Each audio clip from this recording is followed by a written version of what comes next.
네, 그러면 오늘 메타버스 융합대 학원 입시 설명회 시작하도록 하겠습니다. 저는 오늘 사회를 맡은 서비스 대원 차생산자고 합니다. 반갑습니다.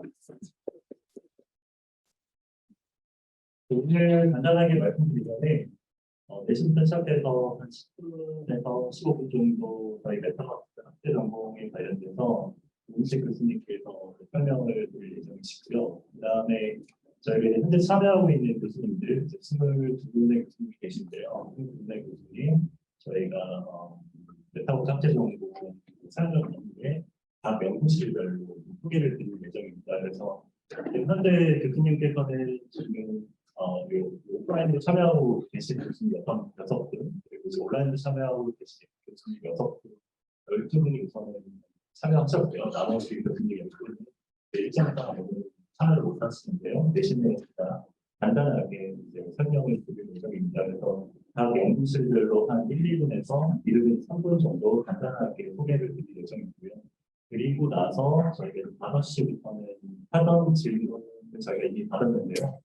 사전 질문에 대해서 저희가 교수님께 돌아가면서 답변을 드리고 추가적으로 이제 자유롭게 질문 질의응답하는 시간을 가질 예정입니다. 그래서 저희가 우선은 내일 때 6시까지 입시 설명회 일정을 잡았는데 이게 더 빨리 끝날 수 있고 열정적으로 질문을 해주시면 6시 넘어서도 빨리 교수님들과 일정이 잘 되시기 때문에 진행하도록 하겠습니다.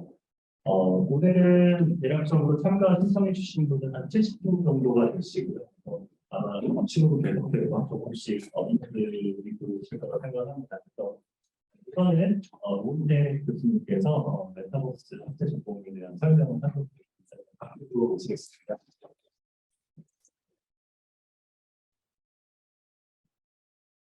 예, 반갑습니다. 저는 메타버스 학대 전공 책임을 맡고 있는 오은택이라고 합니다.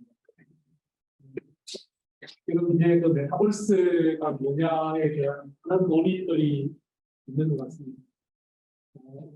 지금 혹시 우리 카이스트 메타버스 학대 프로그램이 지금 여러분들이 만나고 있는 로블록스나 폴트나잇이나 펜터 같은 걸 생각하신다면 정말 이 학교가 잘 안 맞을지도. 우리가 꿈꾸는 메타버스는 그런 메타버스의 다음 세대는 어떻게 될 것인가를 준비하는 과정입니다.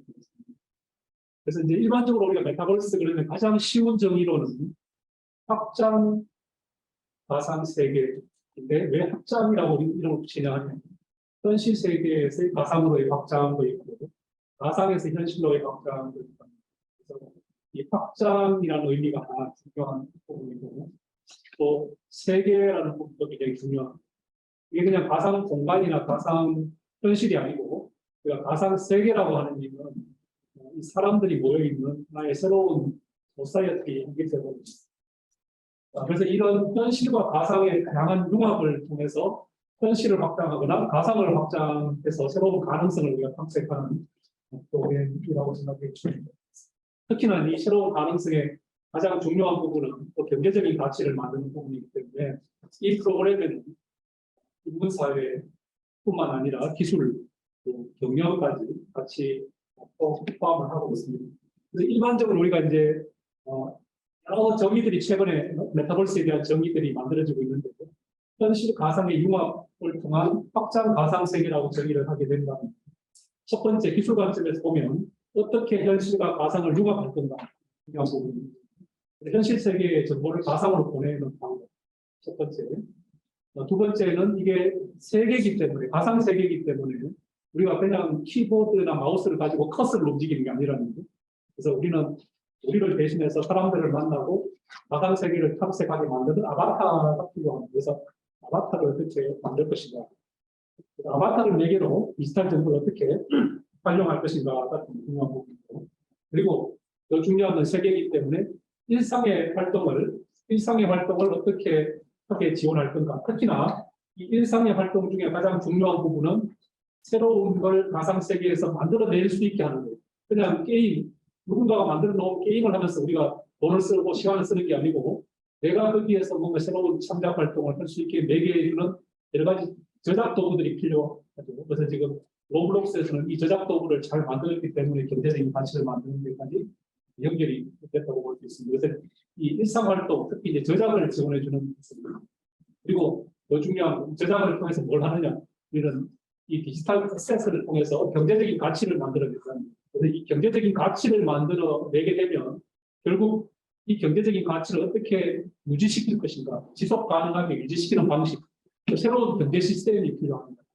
그래서 새로운 경제 시스템에 대한 교육과 연구, 그리고 더 중요한 것은 이런 메타버스는 고립된 선이 아니고 로블록스, 폴트나이션, 제페토 등 이런 각자 만든 이 메타버스가 독립적으로 존재하는 게 아니고 우리가 물리적인 세상에서 비행기 타면 일본도 가고 중국도 가고 미국 가는 것처럼 이런 각자 만들어 놓은 이 메타버스를 다닐 수 있게 만드는 연동시키는 기술 이런 것들이 필요합니다. 그런 걸 총체적으로 이제 이 메타버스 대학원을 통해서 여러분들이 배울 기회를 가지게 되는데, 그러니까 이 대학원이 필요한 이유가 이게 보시는 것처럼 이건 제 개인적인 평가이긴 하지만 이런 여러 기술들의 수준이 아직은 자기들끼리 많이 남았다는 거예요. 이게 기본적으로 일단 A-나 A좀 돼야 더 시장에 가볼 수가 있을 텐데 현재 이런 요소 기술, 제가 설명한 요소 기술들이 다 B, C, D 이런 수준이기 때문에 우리가 연구해야 될 것도 많고 공부해야 될 것도 많다. 그래서 어떻게 여러분들을 교육을 시킬 건가? 우리 카이스트에서는 크게 이제 세 가지 이 관점을 가지고 이 메타버스를 바라봅니다. 그래서 이제 여기 이제 크게 보시면 융합 연구나 교육 관점에서 보면 메타버스에서 쓰여지는 이 컨텐츠를 어떻게 생성할 것인가, 시각, 청각, 촉각적으로. 그래서 메타버스에 저희들은 컨텐츠를 생성하는 기술을 들여다보는 게 있고, 두 번째는 이렇게 만들어진 컨텐츠를 어떻게 활용하고 소비할 건가. 그래서 지금 컨텐츠의 향유 관점에서 이 메타버스를 바라보기로 합니다.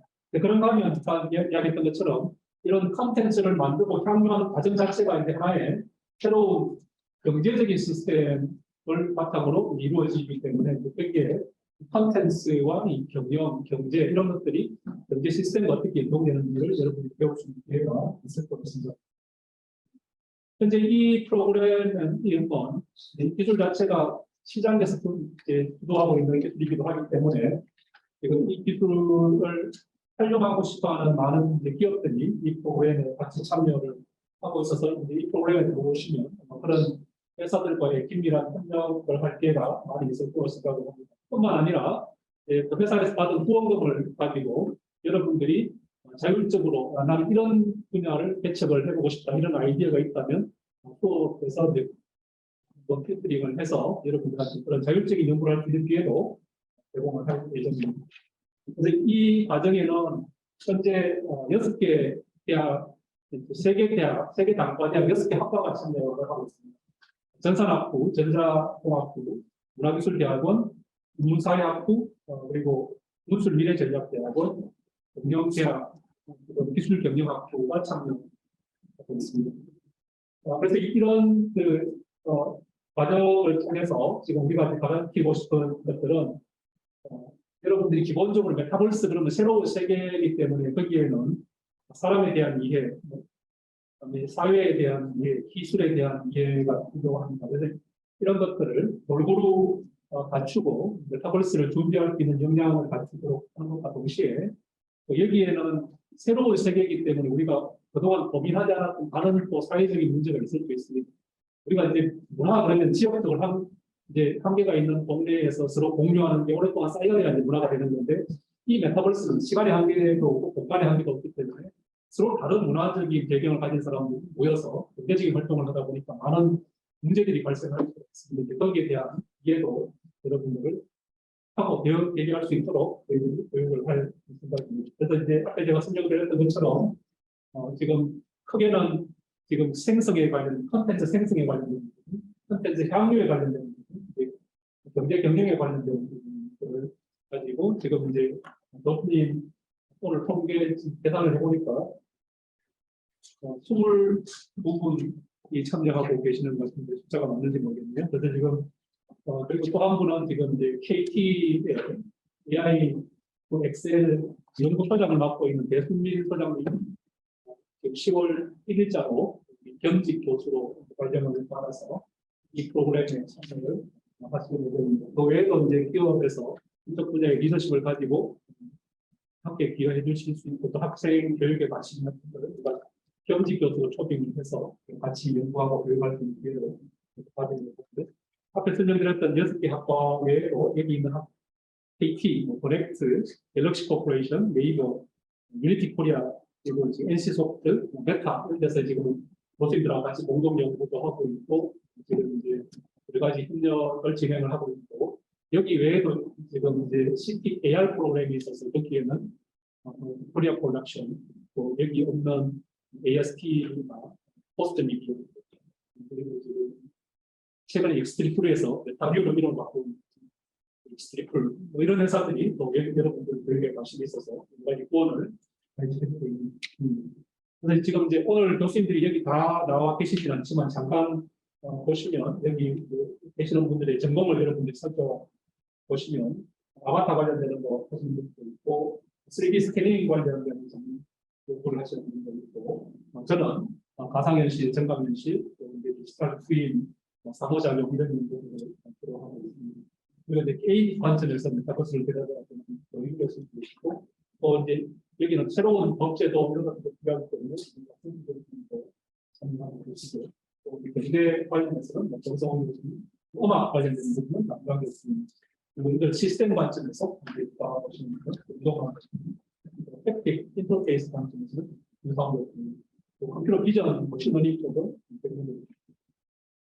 김혜진 교수님은 마케팅에서 보시는 쪽, 그리고 이제 앞에 슬라이드 보고 계시는 자세히 교수님은 건축 관점에서 작업을 보시고 가상화를 어떻게 디자인하는 공부를 보십니다.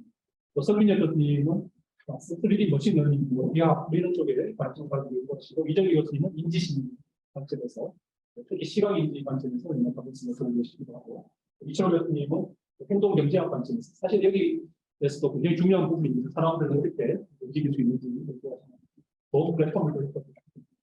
미수진 교수님은 또 이건 이제 그룹간의 관계, 물리적인 행동 이런 쪽에 이동하시고 또 미디어 아트 하시는 이준일 교수님 참여하고 있습니다.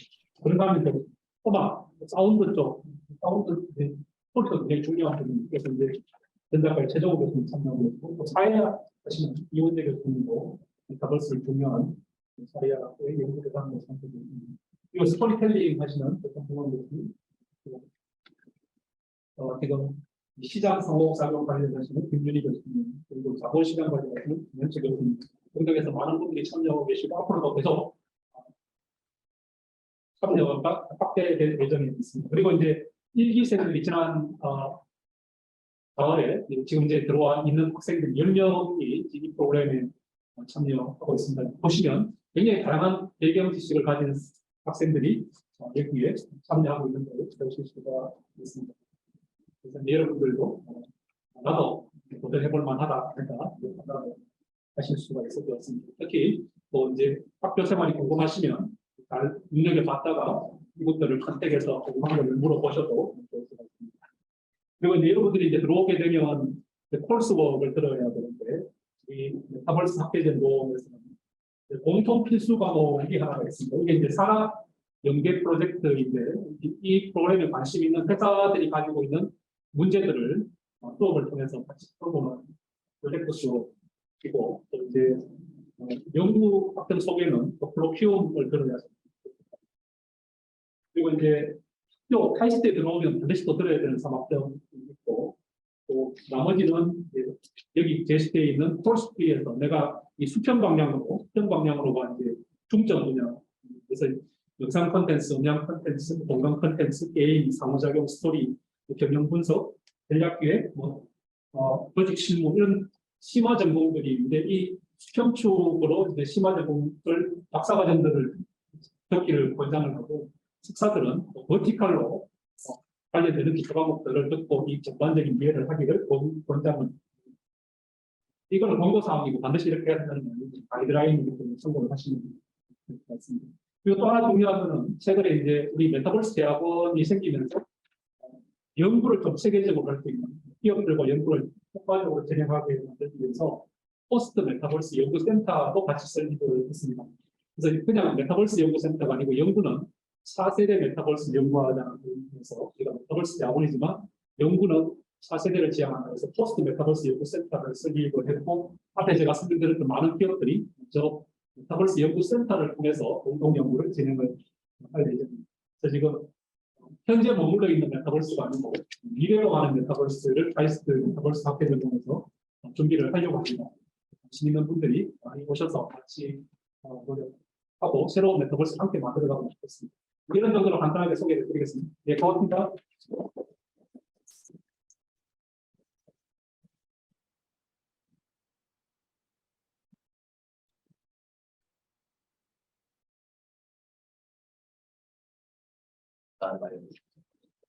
아까 목소리 잘 안 들리더라고 가까이 해주시고. 저희 이제 다음 순서로는 이제 연구실별로 이제 소개를 이제 드릴 예정입니다. 그래서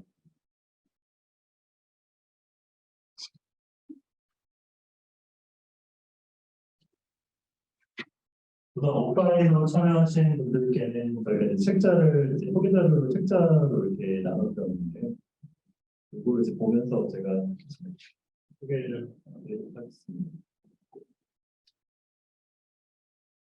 우선은 지금 저희가 메타버스 이제 프로그램 유아테러를 시작하면서 생성, 향유, 경영이라는 세 가지 취업을 통해서 이제 교수님들의 의견을 질문을 했습니다. 그리고 그것에 따라서 커리큘럼을 구성을 했는데요. 먼저 이제 생성 쪽에 속하신 교수님들부터 이제 소개를 드리도록 하겠습니다. 그래서 이제 남주환 교수님 오늘 다른 수업 때문에 참여를 못하셨는데요. 제가 대신 간단하게 제가 아는 선에서 설명을 드리도록 하겠습니다. 현재 남주환 교수님은 뉴비겐 어디 컴퓨팅 랩이라고 랩이라고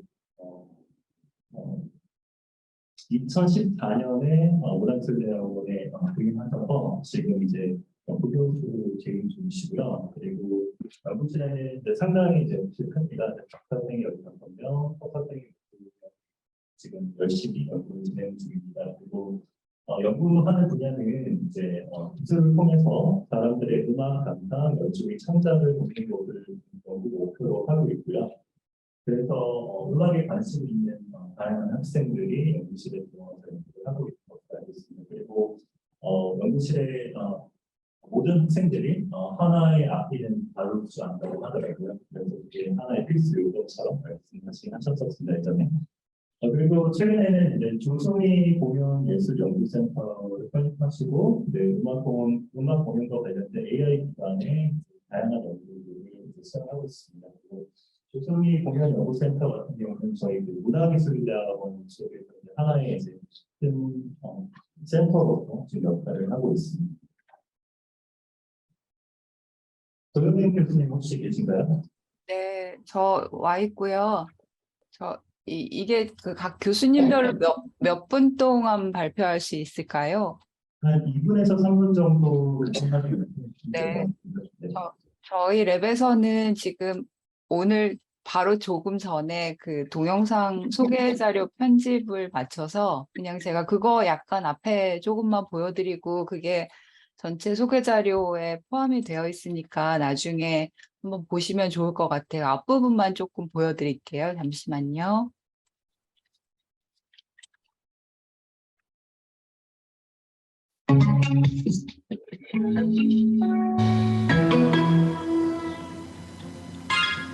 소리 들리세요? 게임즈 라이프에 대해 관심을 가져주시고요. 환영합니다. 카이스트 문화기술대학원의 도영 교수라고 합니다. 이 랩은 어떤 랩인가요? 우리 랩은 그 게임을 연구하는데 단순히 게임 그 자체를 연구하는 것이 아니라 게임을 경험하고 이해하는 게임 이용자의 마음을 연구하는 거라고 볼 수가 있습니다. 그리고 그랬을 때 단순히 게임 경험이 게임 세계만 머무는 것이 아니라 현실의 생활과 어떻게 연결될 수 있는지 그리고 그 연결되는 경험들이 사회적으로 또 어떠한 영향을 미치는지 그리고 어떠한 문화적인 가치가 그러한 경험들과 연결되어서 생성되는지를 폭넓게 다루다 보니 게임의 재미도 탐색할 뿐만 아니라 그것이 가지고 있는 사회적인 의미도 함께 생각하는 랩입니다. 어떤 연구들을 하나요? 저희는 미래 게임 시장의 변화를 상상하면서 게임 플레이어의 예술적 경험, 게임과 메타버스의 접근성과 포용성, 그리고 게임과 메타버스의 지속 가능성과 확장성을 탐구하고 있습니다. 먼저 게임 플레이어의 예술적 경험 탐구를 위해 게임을 통해 플레이어가 일상에서 체험하는 예술적 경험을 분류하고 미래 게임 개발에 활용할 수 있도록 디자인 인사이트와 연결하는 과제를 수행 중입니다. 또한 중노년층 플레이어, 장애인 플레이어 등 게임과 메타버스 환경에서 소외되기 쉬운 이용자의 경험을 연구하여 모든 이용자가 쉽게 접근하고 즐길 수 있는 열린 환경을 만드는 데 필요한 디자인 인사이트를 도출하고 가이드라인으로 만들었습니다. 마지막으로 지속 가능한 게임과 메타버스 서비스 제공에 필요한 인사이트를 얻기 위해 게임 플레이어, 메타버스 이용자 커뮤니티 형성과 지속 과정, 확장 활동의 변화 메커니즘과 사회적 역동을 이해하기 위한 다양한 과제를 수행한 바 있습니다. 어떤 연구 방법을 주로 쓰나요? 게임을 연구하지만 게임 시스템 그 자체를 연구한다기보다는 이용자의 경험을 분석하거나 해석하고 그 안에서 일종의 패턴이나 규칙을 발견하고 그것이 어떤 방식으로 디자인적인 접근하고 연결될지를 고민하는 일종의 개념적이거나 이론적인 프레임워크를 구성하기 때문에 자기가 풀고자 하는 연구 문제가 무엇인가 그리고 자기가 관심을 둔 플레이어가 누구인가에 따라서 굉장히 다양한 연구 방법론들을 활용해 되고 있어요. 어떤 사람이 랩에 적합할까요?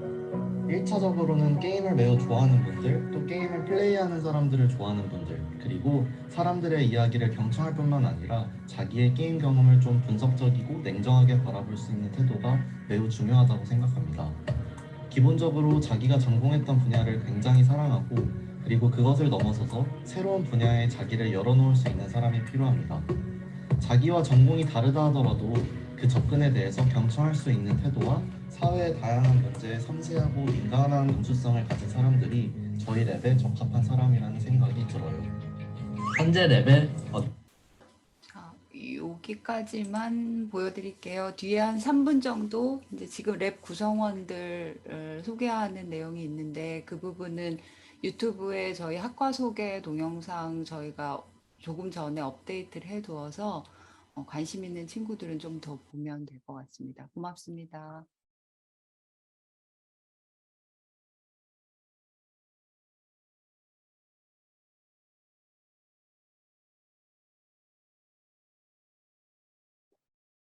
차승현 교수님 소리 안 들리는데요.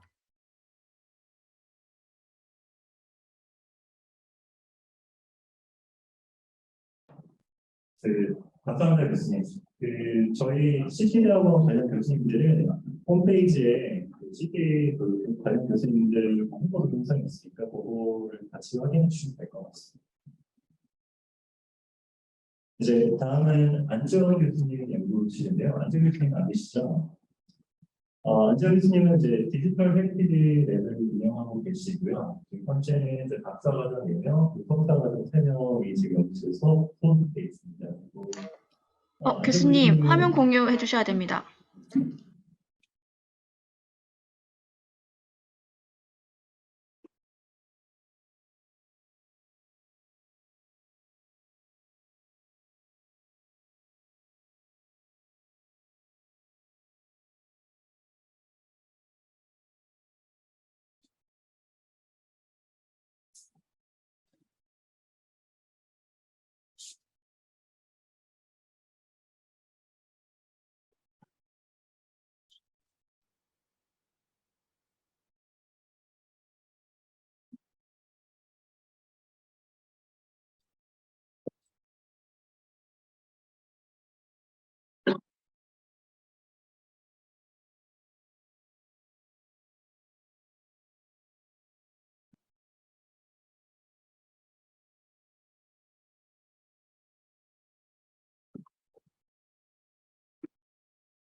네, 안정 교수님께서는 디지털 헤리티지 연구실을 운영하고 계시고요.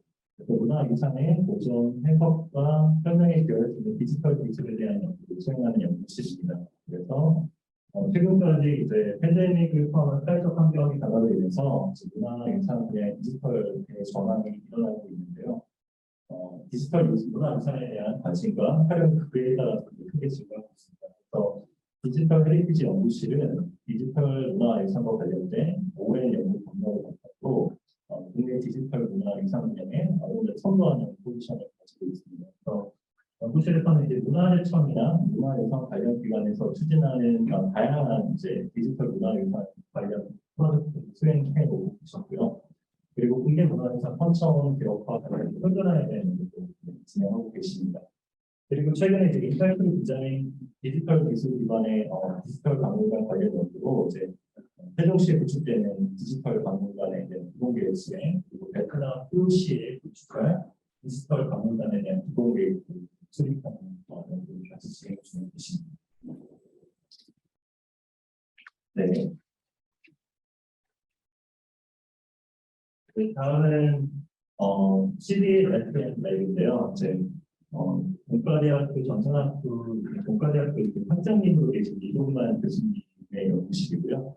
연구실 같은 경우는 박사과정 3명, 박사과정 5명 구성되어 있고, 이 연구실에서는 이제 IoT 기반의 이제 스마트 시티를 위한 자율 컴퓨팅 플랫폼인 어반 스페이스 로봇을 연구하는 연구실입니다. 그래서 세 가지 정도로 이제 포커스를 맞춰주셨는데, 첫 번째는 도시 시민의 의도에 따른 지식 기반을 능동적으로 구축하고, 그리고 엣지 컴퓨팅, 엣지 IoT가 최적화된 도시 서비스를 위해 협업할 수 있도록 하고, 그리고 마지막으로 사용자 피드백에 따라 자율적으로 진행하는 도시의 스마트 시티 IoT 기반의 그런 공간을 연구하고 계십니다. 그래서 결론적으로는 외부 공간과 내부 공간의 도시에서 센서 데이터를 종합적으로 수집하고 미래의 예측이나 인간 행위 등을 예측하는 연구들을 수행하고 계십니다.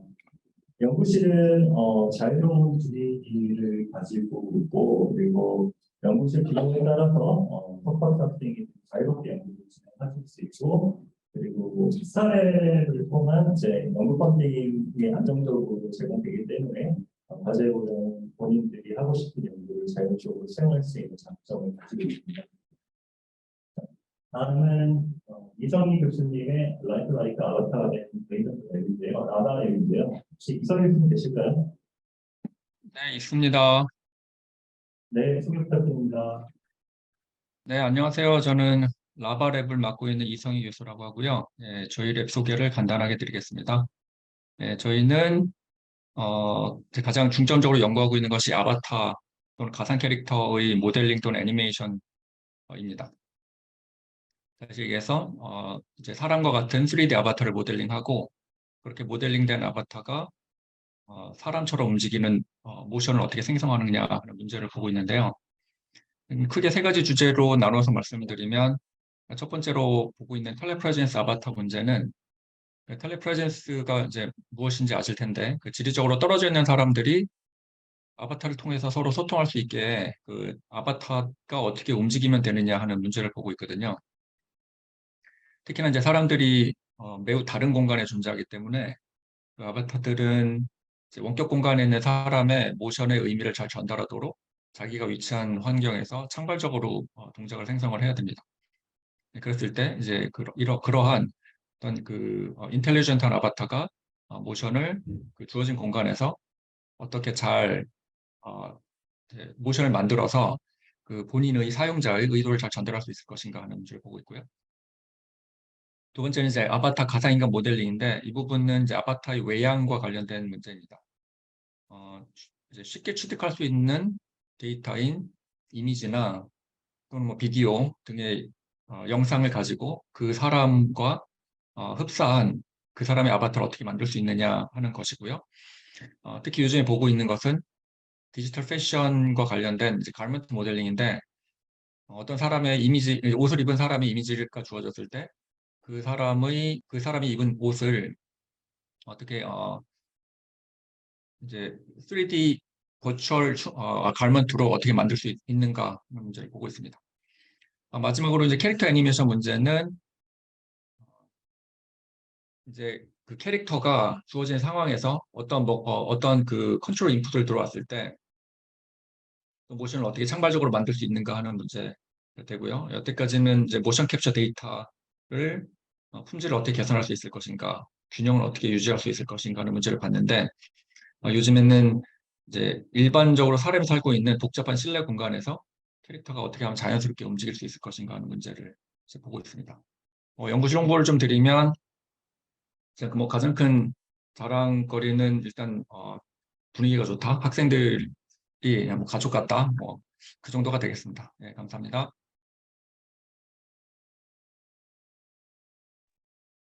네, 감사합니다. 이상했습니다. 네.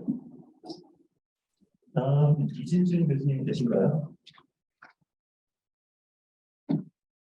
네, 우선은 지금 토탈 익스피리언스 크리에이티브 미디어 랩이라고 해서 이진준 교수님께서 이끌고 있는 연구실입니다. 이제 이진준 교수님은 CT에서 문화기술대학원에서 이제 미디어 아트 쪽으로 이제 신문에도 나시고 이제 미술 쪽을 하시고 처음으로 카이스트의 문과대학 중심의 카이스트에 이제 업무 계신 교수님이신데요. 옥스퍼드를 졸업하시고 그다음에 현재 영국 왕립예술학회 성악평이십니다.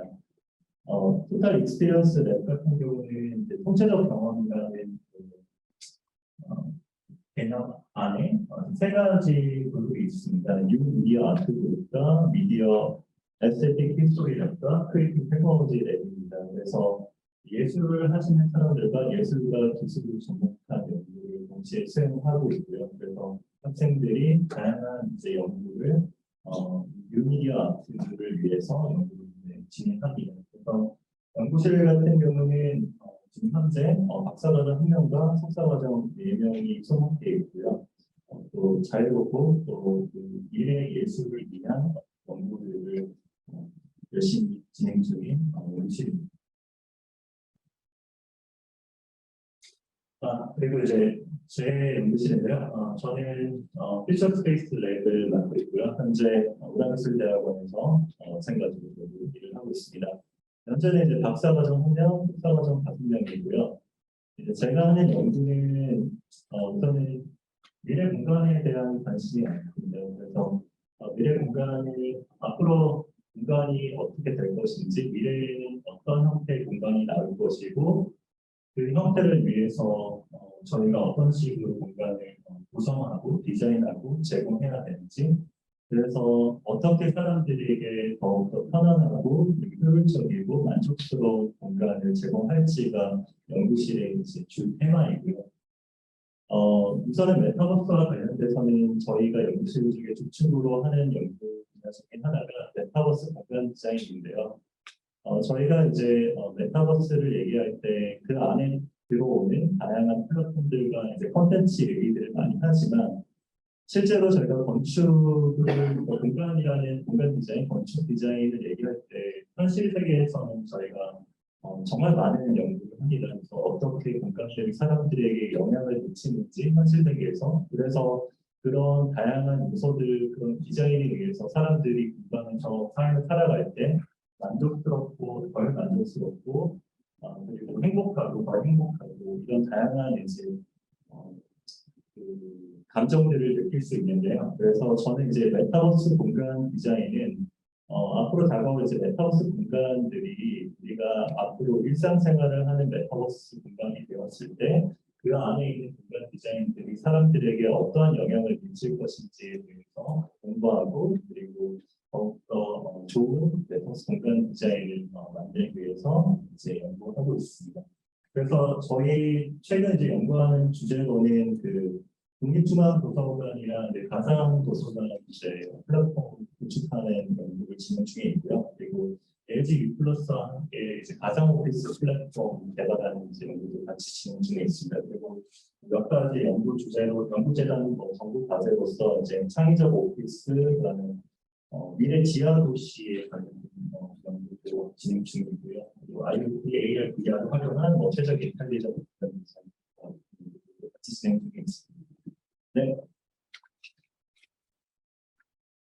다음은 스마트 사운드 시스템 랩인데요. 최종훈 교수님 안 계신가요? 네. 전작과의 최정호 교수님이 이끌고 계시는 스마트 사운드 시스템 랩이고요. 현재 이제 박사과정 5명과 석사과정 4명 20개이고요.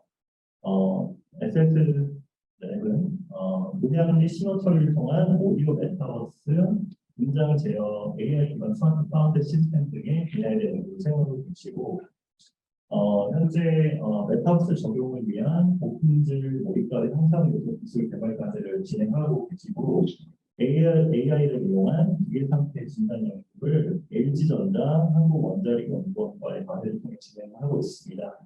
또한 삼성전자는 풀 와이어드 스테레오용 공간 음향 개발 과제를 진행하시고, 한국전자통신연구원과는 VR을 위한 가상 음향병 제공 과제를 진행하고 있습니다. 그래서 음향과 관련된 오디오 시스템과 관련된 다양한 연구들을 진행 중에 계십니다. 다음은 지금 이 자리에 계신 우은택 교수님.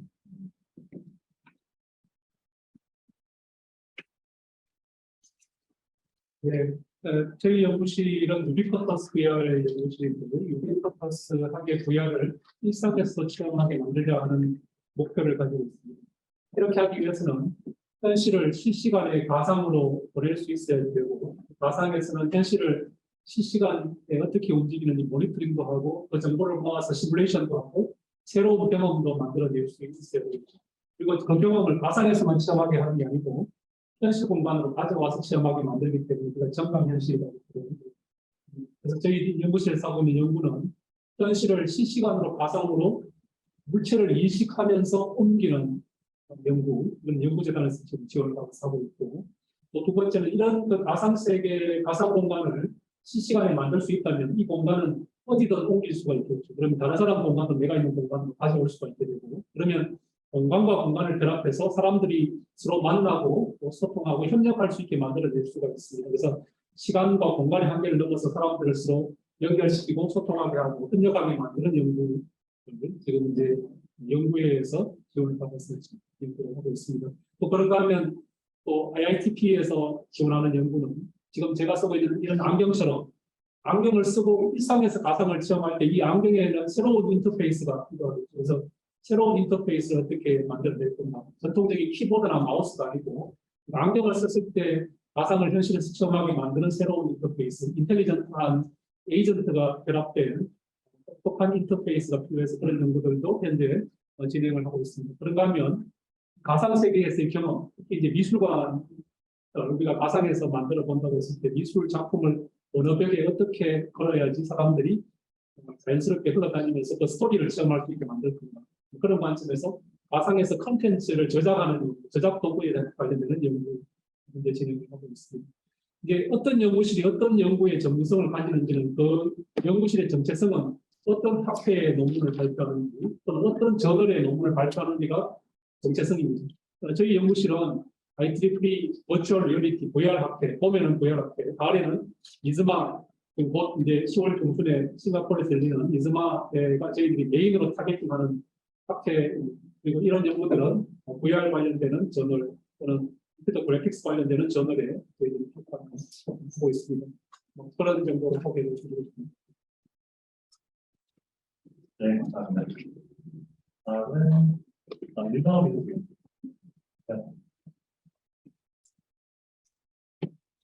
네, 안녕하세요. 저는 민상호라고 합니다. HCI 테크랩을 운영하고 있고요. HCI 테크랩은 이제 인간공실 인터랙티브 기술 연구실인데요. 저희는 이제 주로 자연스러운 사람들 인터페이스를 이제 관련된 이제 출력 방식 아니면 인터페이스를 구성할 때 어떤 식으로 이제 저작을 해야 되는 저작을 도와주는 시스템 이런 거를 개발하고 이제 연구하는 데 주로 집중하고 있고요.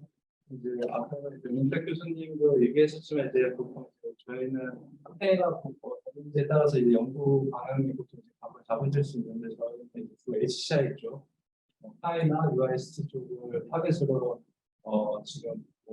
지금 석사 이제 6명 석사자 학생 6명인데 이 석사자 학생들 모두 이쪽 학회를 타겟으로 이제 연구에 집중을 하고 있습니다. 그리고 여기서 보시는 것과 같이 이제 센싱 햅틱 기술을 통한 HCI, XR 이런 소프트 인터페이스 연구도 이제 한 축이고요.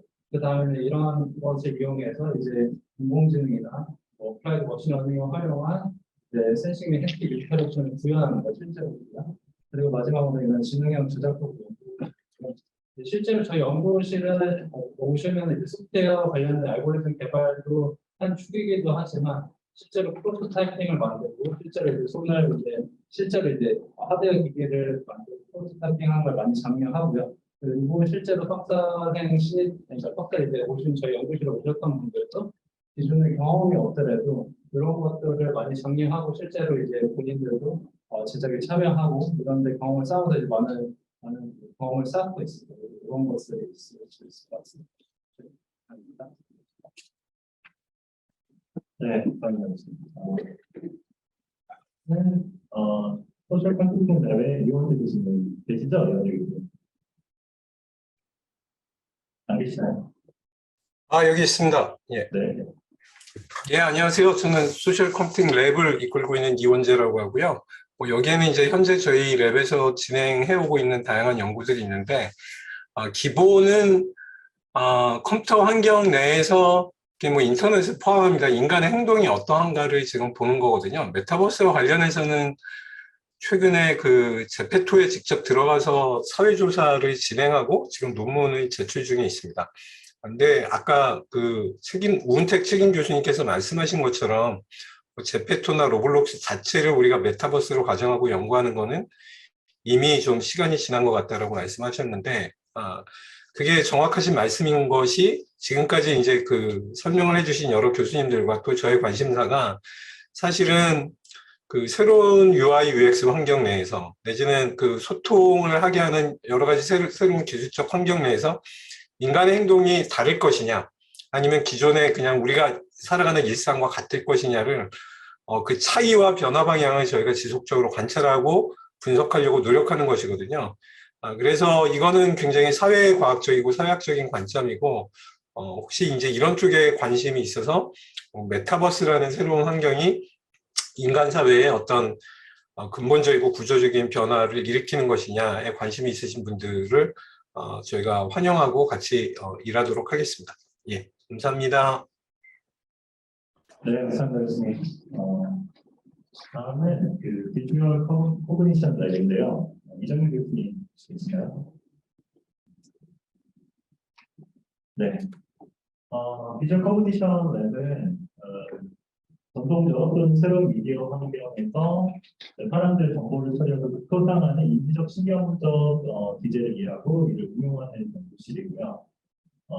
확장 현실 환경에서 다변거적 콘텐츠의 인간의 시각과 주의 과정이 다양한 이유들에 의해 어떻게 영향을 받는지에 대해서 집중하고 있습니다. 그래서 이용하는 이제 방법으로는 이제 안구 추적, 뇌정도, 생리 반응 측정 등 인지 심리학과 내과학의 연구 방법들을 사용하고 있습니다. 그리고 현재 이 진행 중인 메타버스 관련된 진행 중인 연구 과제들이 고품질 몰입감 및 공존감 향상 요소 기술 개발, 그리고 가상현실에서 사용자 인지 상태의 정확한 트론을 위한 내정도와 안구 추적 데이터 결합 연구, 메타버스 아바타 매개 상호 적용을 위한 공작 효과 인지 융합 연구, 안전사고 예방을 위한 건설 사업자 운영 인정을 안전 환경 요소들 개발 과제 등이 있습니다.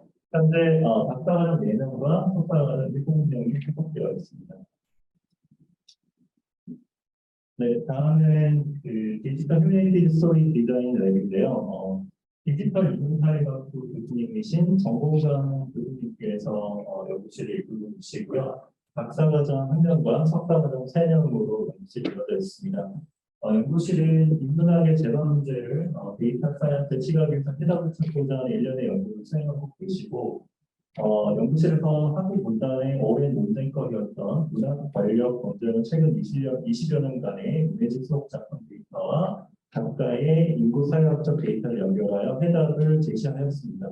그리고 소셜 미디어 데이터의 시청자 반응을 통한 스토리 공학적으로 분석하여 OTT 콘텐츠 개발자의 기획 제작, 발굴 마케팅 등 개발 전 관련해서 글로벌 콘텐츠 시장 다양한 정보와 기준을 제공하는 시청자 반응 분석 시스템 프로타입 지원을 위한 연구 수행 중이십니다. 그리고 그래서 기존의 스토리 공항의 컨텐츠 개발 과정이 되어서 어렵던 근본 이유는 국가학교 표본에서 객관적인 정량적 데이터가 아니라 주관적 경험에 직관을 의지했는데요. 본 연구실에서는 데이터를 통한 과학적인 시각을 통해서 분석하는 것을 중점으로 하고 있습니다. 네, 다음은 김윤희 교수님 연구실인데요. 아직 이제 연구실 이름은 없으시네요. 네, 박사과정 한 명이시고요. 이제 경영학과 기술경영학과 기술경영학부 소속 교수님이십니다. 기업 재무 연구실로서 기업 자금 조달과 투자 활동에 관련된 전반적인 분야에 대해서 연구를 하고 계시고요. 그래서 이제 뭐 현금 보유량 결정, 자본 구조, 공급자 소비자의 관계, 기업의 재무 정책 미친 영향에 대한 연구를 많이 하고 계십니다. 그래서 AI나 메타버스 발전으로 기업의 자금 조달과 투자 결정이 어떻게 달라질 수 있는지를 흥미롭게 지금 보고 계시다고 합니다. 네, 다음은 김영철 교수님 여기 와 계신데요. 직접 소개하도록 하겠습니다. 네, 안녕하세요. 저는 기술경영학 교수이고요. 저희 랩은 파이낸셜 어카운팅 앤 ESG 리포팅 랩이라고 페어라고 부르는데 제가 조인한 지 얼마 안 돼서 아직 학생은 없는데 다음 학기에 이제 박사과정 학생 3명이 들어와서 아마 박사과정 학생을 뭐 바꾸기는 힘들 것 같고 석사과정 학생들도 충분히 많이 있을 거라고 생각합니다. 저희는 뭐 기본적으로 기업의 정보가 그 밖에 그 일반 사람들 정보를 사용하는 사람들은 어떤 영향을 미치냐 이런 것도 많이 연구하고 있는데 여러분들이 만약 메타버스도 나중에 이제 일반 현실과 가상현실이 연결되면서 그 안에서의 많은 관계 활동이 일어나면서 정보가 많이 생성될 텐데 그런 정보들을 사용자들이 어떻게 사용하고 어떤 자기들의 디시전 메이킹에 어떤 영향을 미칠지에 대한 연구를 앞으로 메타버스 할 때 연구하는 게 좋을 것 같다고 생각하고 있습니다. 감사합니다. 네, 감사합니다. 다음은 김혜진 연구실인데요. 헬링 선수 계신가요? 저 여기 있습니다. 네, 소개 부탁드리겠습니다. 네, 안녕하세요. 저는 기술경영학부 김혜진 교수고요. 저는 마케팅 중에서도 계량 마케팅이라고 하는 어떤 소비자나 시장 데이터를 계량적인 모형을 이용해서 분석을 하는 연구를 많이 하고 있고요. 예전에는 어떤 통계적인 모형 이용해서 연구를 많이 했는데 최근에는 아무래도 AI나 머신러닝이 트렌드이다 보니까 그쪽으로 연구를 많이 하고 있습니다. 그래서 원래는 어떤 미디어나 엔터테인먼트 산업의 소비자 행동이나 그런 기업 전략에 영향을 끼치는 요소들에 대해서 많이 연구를 했는데 최근에 메타버스가 이제 기업의 커뮤니케이션 수단으로 많이 사용이 돼서 아직까지는 거기에 대해서 본격적으로 연구를 하지는 않고 있는데 앞으로 많이 연구를 해보려고 하고 있습니다. 그래서 관심 있으신 분들은 컨택하시면 될 것 같고요. 예, 감사합니다. 네, 감사합니다. 김혜진 교수님. 다음은 이철호 교수님께서 직접 설명해 주시겠습니다. 반갑습니다. 반갑습니다. 저는 BI 스퀘어랩의 이철호 교수라고 합니다. 반갑습니다. BI 스퀘어랩은 비즈니스 아이디어에다가 비즈니스 인텔리전스 기법, 머신러닝이라든지 계량 정렬학 기법을 연계해가지고 새로운 가치를 창출한다는 데 저희 목적을 가지고 있다고 생각이 듭니다. 그 중에서도 이제 BI 비즈니스 인텔리전스 아이디어 관련해가지고 특히 디지털 자산 관련해서 관심을 가지고 있습니다. 가장 최근에 이제 여러 가지 페이퍼를 퍼블리케이션했던 것은 이제 핀테크 분야 관련해서 진행을 하고 있었습니다. 그 이외에도 이제 블록체인 관련해서 다수 진행해서 최근에 이제 메타버스 관련해서 코크레이션 관련해서 기업이 어떤 플랫폼에 관련된 저희 디벨로먼트 툴킷을 제공했었을 때 사용자로 하여금 어떤 크리에이션을 만들어낼 수 있도록 될 것이라고 관련해가지고 어느 정도의 이제 자유도를 제공할 것인지 어떤 다이버시티를 제공할 것인지에 따라서 기업이 같이 어떻게 변하는지에 대해서 관심을 가지고 있습니다. 그다음에 최근에 제가 이제 좀 ESG뿐만 아니고 이제 fair distribution, 그러니까 코인 보상이라든가 이런 것들을 얼마나 공정하게 만들었을 때 사람들이 크리에이티비티를 늘어나지 조사를 진행하고 있습니다. 최근에 아마 저희 쪽에서 가장 대형 학회 중에 하나라고 할 수 있는 홈즈에 저희가 넓이 발표된 것들을 발표하기도 되고요. 재밌게도 이제 현실 세계하고는 다른 코인 세계에서는 조금이라도 더 공정하게 코인을 보냈을 때 사람들의 이노베이션이나 크리에이티비티가 늘어난다는 것을 실질적으로 보이고 있습니다. 여하튼 이제 저는 개인적으로 재밌는 연구, 그다음에 학생들하고 맨날 수다 떠는 연구를 진행하는 것을 목표로 하고 뭐 이외에는 뭐 별다른 다른 시대와 차이가 없는 것 같습니다. 감사합니다. 네, 감사합니다, 교수님. 다음은 정성원 교수님, 기술경학부 정성원 교수님 계신가요? 네, 네, 안녕하세요. 저 기술경학부 정성원입니다. 저는 카이스트에 올해 1학기에 와가지고 이제 한창 이제 랩을 세팅 중이고요.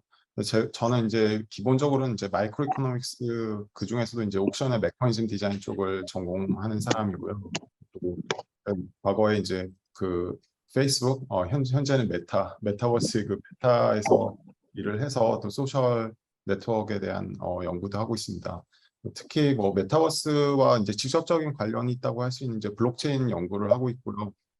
최근에 그 클레이튼, 그러니까 카카오 자회사로 출발한 그 그라운드엑스에서 하던 이제 그 클레이라는 이제 코인 있잖아요. 거기 클레이튼 블록체인에서 이제 큰 블록체인 리서치 센터를 만든 게 있는데 이제 거기 펀딩을 이제 함께 받게 돼서 아직 이제 이 연구비 셋업 중인데 그쪽 관련된 이제 프로젝트를 4년 동안 이제 할 것 같고 이제 제가 예전에 이제 프로그래밍도 뭐 그러니까 안철수 연구소에서도 이제 제가 있었고 그래서 저 스스로도 이제 프로그래밍을 하니까 이제 학생이 원하는 방향에 따라서 뭐 이론적인 연구를 하고 싶다 그럼 이론적인 연구를 할 수 있고 만약에 좀 더 프로그래밍 같은 걸 이용해서 실무적인 걸 하고 싶다 그럼 그런 것도 얼마든지 환영이고요. 그리고 이제 제가 여기에는 이제 뭐 박사 진학자를 하고 이제 써놨지만 이제 이거는 제가 이제 기술경영학부에 있고 그런 이제 저희 전체적인 이제 뭐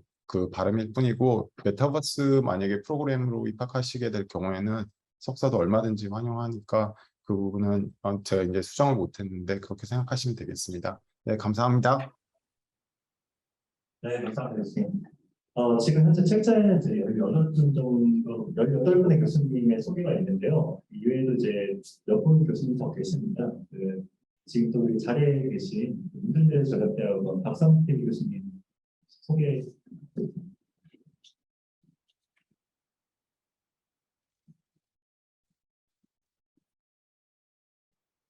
안녕하세요. 박상필 교수입니다. 네, 저는 자료를 지금 못 만들어가지고 저는 이제 IP를 하고 있고 저희는 그 지식재산을 가지고 석사과정 하고 있어서 박사 학생은 후학생 포함 7명이 있는데 전부 다 IP 쪽에 연구를 하고 있고 석사 학생들은 좀 많이 있는데 교과 석사과는 타임 학생들이 많이 있어서 근데 이제 저는 원래 그 논문을 쓰는 연구로는 IP 쪽을 하는데 최근 한 2년, 3년 정도 기간 동안에 그 메타버스하고 특히 또 NFT 관련해서 그 학생들하고 이제 논문, 석사 논문이라든지 외부의 국내에서 이렇게 발표하는 그런 기회들이 많이 있어서 되게 관심을 많이 가지고 있었고 지금 연구 과제로는 이제 NFT를 하는 그 스타트업하고 비즈니스 모델 구조하고 컴플라이언스 전략을 이제 연구하는 하고 그런 과제하고 또 그 데이터 거래소 관련된 과제들을 지금 하고 있고요. 이제 지금 계획은 모 기업이 이제 그 메타버스 플랫폼을 지금 만들고 있어서 거기에 그 콘텐츠를 이제 개발하는 그런 과제를 기획을 해서 지금 진행을 하고 있는데 아까 온택 교수께서 처음 설명해 주셨지만 그걸 이제 어느 정도 완성을 한 다음에 저희가 같이 들어가서 하게 되는데 시일이 계속 지연되더라고요. 기술적으로 좀 보완할 것들이 많이 있다라는 그런 생각이 들고 저는 이제 이 대학원이 이렇게 출범하면서 여기 교수님들이 굉장히 그 다양한 그 기술적으로 경영적으로 다양한 관점에서 이런 분들이 한 자리에 모이기가 너무나 어려운데 오히려 제가 좀 배우고 도움을 많이 받을 수 있겠다는 생각이 들고 여기 그 입학을 혹시 하시게 되는 그런 분들에 있어서 법적인 이슈, 특히 이제 메타버스에서 이제 제가 관심을 많이 가지고 있는데 그 저작권과 상표와 나중에는 이제 소프트웨어 관련해서 뭐 특허 문제도 이슈가 있을 수 있는데 그와 관련된 이슈와 전반적인 이제 리걸 프레임워크에 대한 이슈 그리고 NFT와 관련된 이제 요즘에 그 NFT 그 민팅 과정에서의 어떤 그 프로드 문제라든지 더블 민팅이라든지 저작권 이슈를 발생하고 있는데 좀 굉장히 최근에 핫한 그런 이슈들입니다. 혹시 그런 연구에 어떤 난제들이 있을 때 제가 본격적으로 좀 도와드리는 그런 역할들을 많이 할 수 있을 것 같고요. 혹시라도 이제 어떤 그 법적인 기반을 가지고 과거의 어떤 경험을 가지고 좀 기술적으로 이걸 어떻게 해결해 보고자 하는 그런 융합적인 연구를 할 분이 혹시라도 나오면 나중에 이제 좀 더 제가 본격적으로 도움도 드릴 수 있을 것 같은데 이제 편안하게 여기 경제적인 기반과 그 기술의 어떤 그 만들어진 기술들에 관련된 법적인 이슈들이 이제 어려움이 있을 때 제가 도움을 많이 드리도록 하겠습니다. 네, 이상하였습니다. 오늘 소개해 주신 분들도 너무 감사드리고요. 그리고 저희가 오늘 소개해드린 교수님 위에도 저희 meta.KIST.ac.kr에 가시면 거기 이제 다른 또 교수님들이 계시거든요. 그리고 거기서 오늘 소개시켜드린 교수님들 홈페이지도 다 찾아보실 수 있고 하니까 관심 있는 교수님이 계시다면 그 홈페이지에 들어가셔서 좀 미리 컨택을 좀 하시면 될 것 같습니다. 오늘 이제 소개는 이걸로 마치도록 하고요. 지금 거의 딱 5시가 됐네요. 시간을 너무 잘 지켰습니다. 자, 이제는 사전 질의 응답으로 이제 넘어가도록 하겠습니다. 저희가 우선은 그 참여 등록을 받으면서 사전 질의를 받았거든요. 근데 이제 우선은 요거를 먼저 저희가 대답을 드리고 그리고 나서 추가로 질문들 또 자유롭게 받도록 하겠습니다. 저희가 이제 또 교수님들로 또 사전 질의를 또 이제 응대를 했습니다. 그래서 교수님들 또 생각들을 또 들을 수 있는 또 그런 기회라고 생각합니다.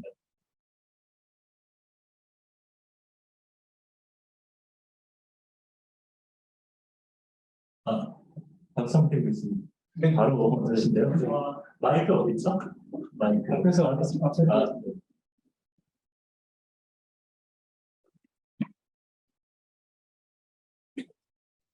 사실 이게 가장 쉬운 질문인 것도 같지만 가장 어려운 질문이고 이제 최경영 교수님과 또 여러 교수님들의 어떤 그 공통적인 의견이 모아져서 이게 기준이 사실 만들어져야 하는데 제가 기본적으로 말씀드릴 수 있는 건 이런 것 같습니다. 여기 지금 3개의 질문이 사실 다른 것 같지만 같다고 보여요. 그래서 지원하셨을 때 이제 서류의 내용하고 그다음에 면접에서 어느 부분이 가장 포인트를 많이 받을 수 있는 부분일까?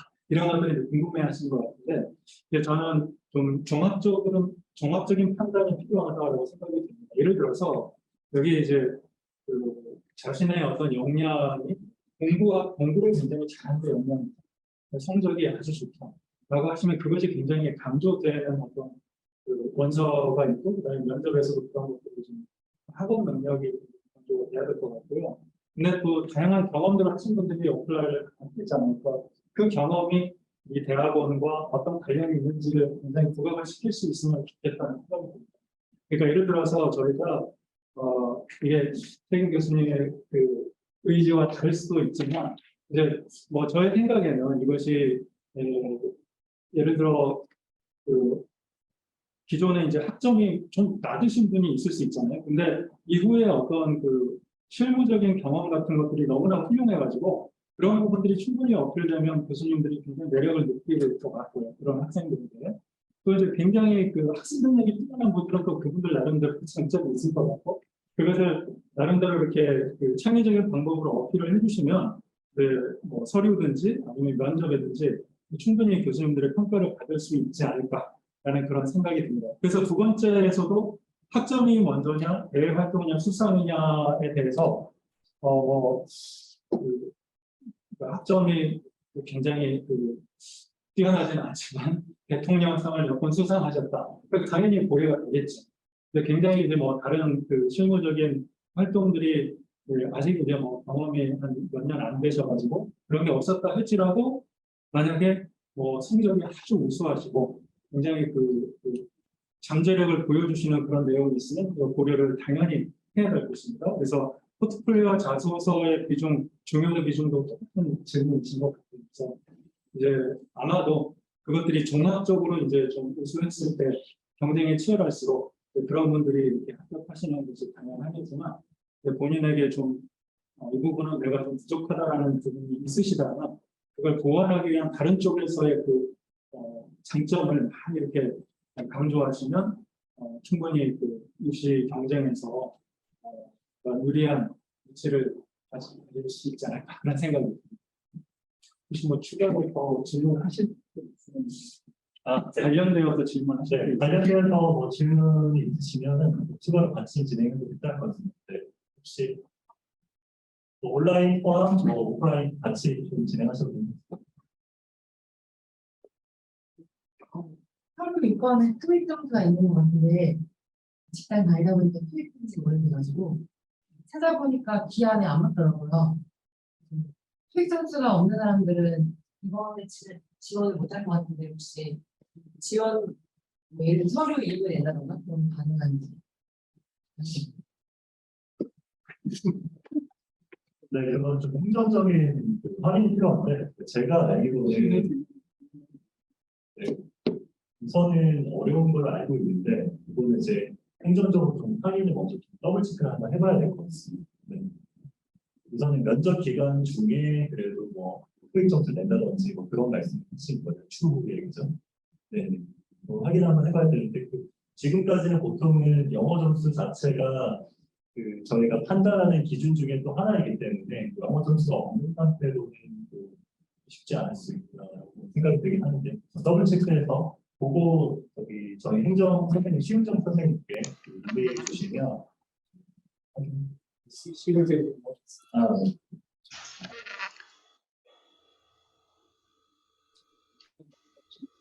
네, 선생님 혹시 답변해 주실 수 있을까요? 최정 선생님? 네.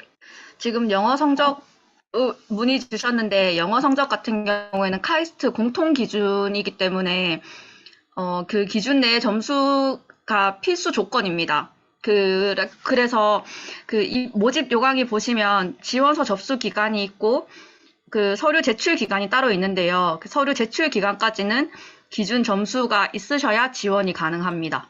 따로 면접 기간에 뭐 제출하시는 부분은 안 됩니다. 네, 그렇다고 합니다. 네. 추가 또 질문 있으시면 영어 성적은 토익뿐만 아니라 다른 공인 성적들도 환산 점수로 넘으면 되시니까 만약에 시험 보실 수 있는 일정이 토익이 만약에 안 되면 다른 시험들도 알아보시면 빨리 나오는 게 있습니다.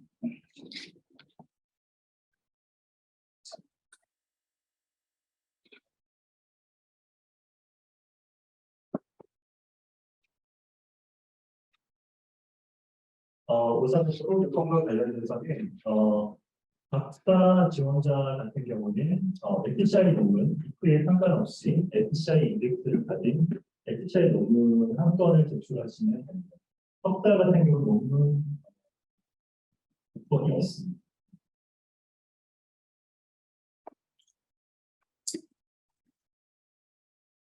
네, 자, 추가 질문 없으시면 넘어가도록 하겠습니다. 저는 우선은 이 기본적인 저희 생각은 저희가 이제 카이스트가 연구 중심 대학이기 때문에 결국은 여러분들이 뭐 학점이 어떻고 대외 활동이 어떻고 수상이 어떻고 모든 것들이 결국은 내가 얼마나 연구를 잘할 수 있는지를 보여주는 것이 제일 중요하다고 생각합니다. 그래서 그 안에서 다소서로 마찬가지로 작성하시면 될 것 같다고 생각합니다. 그리고 내가 왜 메타버스 학제 전공에 필요한 사람인지, 본인이 어떻게 메타버스 학제 전공에 공헌을 할 수 있는지 이 파트가 제일 중요하다고 생각합니다. 네, 다음은 이철우 교수님께서 답변해 주시는데요. 가습니다. 네. 네, 사실 이게 질문에 대해서 이렇게 제대로 된 답변을 드리기가 좀 쉽지 않은 부분 중에 하나입니다만 저희가 뭐 아시겠습니다만 1000명이나 2000명을 뽑을 계획은 지금 그대로서 가지고 있지 않습니다. 그래서 저희가 정해진 인원 중에서 어떤 부분에다가 저희가 좀 비중을 줄 것인가에 대한 부분이 될 수 있겠습니다만 아마 크게 두 가지 퀄리티라고 이제 할 수 있는 것 중에 하나가 이제 어떤 분야에 대해서 지원을 할 것인가와 이 질문에 대해서는 그 다음에 어느 정도의 퀄리티를 가지고 있는 사람을 뽑을 것이냐 해서 이거 두 개가 이제 퀄리티도 좋고 그다음에 저희가 어느 정도 밸런스를 가지고 간다고 생각을 했을 때 어느 정도 밸런스가 되어 있으면 좋겠습니다만 아마 충돌이 되는 시점이 특정 분야라든가 특정 랩의 사람들이 몰렸을 때 어떻게 할 것인가에 대한 부분이 아마 질문 사항이라고 생각을 하고 있습니다. 요거에 대해서 이제 말씀을 드리자면 사실 정확한 대답은 이 디펜서입니다. 하지만 저희가 만약에 여기 계시는 분들 중에서 조금이라도 아무래도 그 최소한 1년에서 한 2년 정도 그리고 차후 한 3년 정도까지는 트랙에 대한 디펜던시보다는 아무래도 조금이라도 더 우수한 학생들을 좀 뽑는데 저희가 아마 포커스를 주는 것이 좀 더 좋지 않겠는가라는 생각을 갖고 있습니다. 하지만 이 부분과 관련해 가지고 저희가 아마 학생들의 프로파일이 주어지고 이거에 대해서 다양한 교수님들과 저희가 아마 토론을 해야 되는 거기 때문에 제가 사실 명확하게 뭐 이겁니다라고 말씀을 드릴 수 있는 부분들은 아닙니다만 아까 첫 번째 박성필 교수님께서 말씀해 주셨던 것처럼 여러 가지 퀄리피케이션과 관련된 부분들에 대해서 좋은 점수를 받으시고 그리고 이 전공 분야에 대해서 여러분들이 왜 선택돼야 되고 왜 꼭 들어와야 되는지 그리고 얼마나 정도의 패션을 가지고 있는지를 정확하게 설명해 주실 수 있으면 아마 그분 같은 경우에는 트랙하고 상관없이 그리고 트랙이 설사 사람 숫자가 굉장히 많아진다 하더라도 저희가 안 뽑을 이유는 없을 거라고 생각을 하고 있습니다. 그 다음에 두 번째로 그 제한 인원이라든가 이런 것은 현재로서는 생각하지 않다고 생각해 주시면 될 것 같고요. 맨 마지막 질문과 관련해가지고 이제 연구실을 미리 컨택해야 된다와 관련해서는 아무래도 그 아까 말씀드렸던 패션이라든가 그다음 내가 이 분야에 대해서 어느 정도의 몰입도와 그다음 어느 정도의 적합성을 가지고 있는 거를 이게 면접장에서 한 10분에서 20분 정도의 면접을 통해서 이게 설득하기 아마 쉽지는 않으실 거라고 생각을 하고 있습니다. 따라서 이제 해당 교수님하고 이야기를 해가면서 이제 본인이 가지고 있는 보통 일반적으로 지원하시는 분은 굉장히 제너럴한 뷰포인트를 많이 가지고 계시거든요. 이런 부분들을 그 연구실에 맞게 조금이라도 이렇게 맞추는 작업들을 좀 어느 정도 하시고 나서 지원을 하셨을 때 아무래도 조금이라도 이제 그 위닝 프로버비리티가 좀 높아질 수 있는 가능성이 좀 있을 것 같다는 생각이 들고요.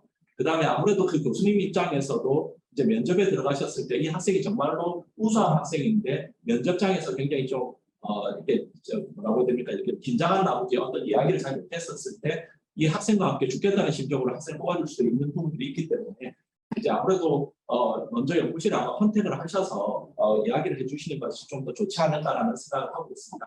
이상입니다. 질문 있으시면 질문. 네. 없습니다. 네. 네. 이상 마치겠습니다. 네, 혹시 추가로 답변 얹어서 말씀해 주실 교수님 계신가요?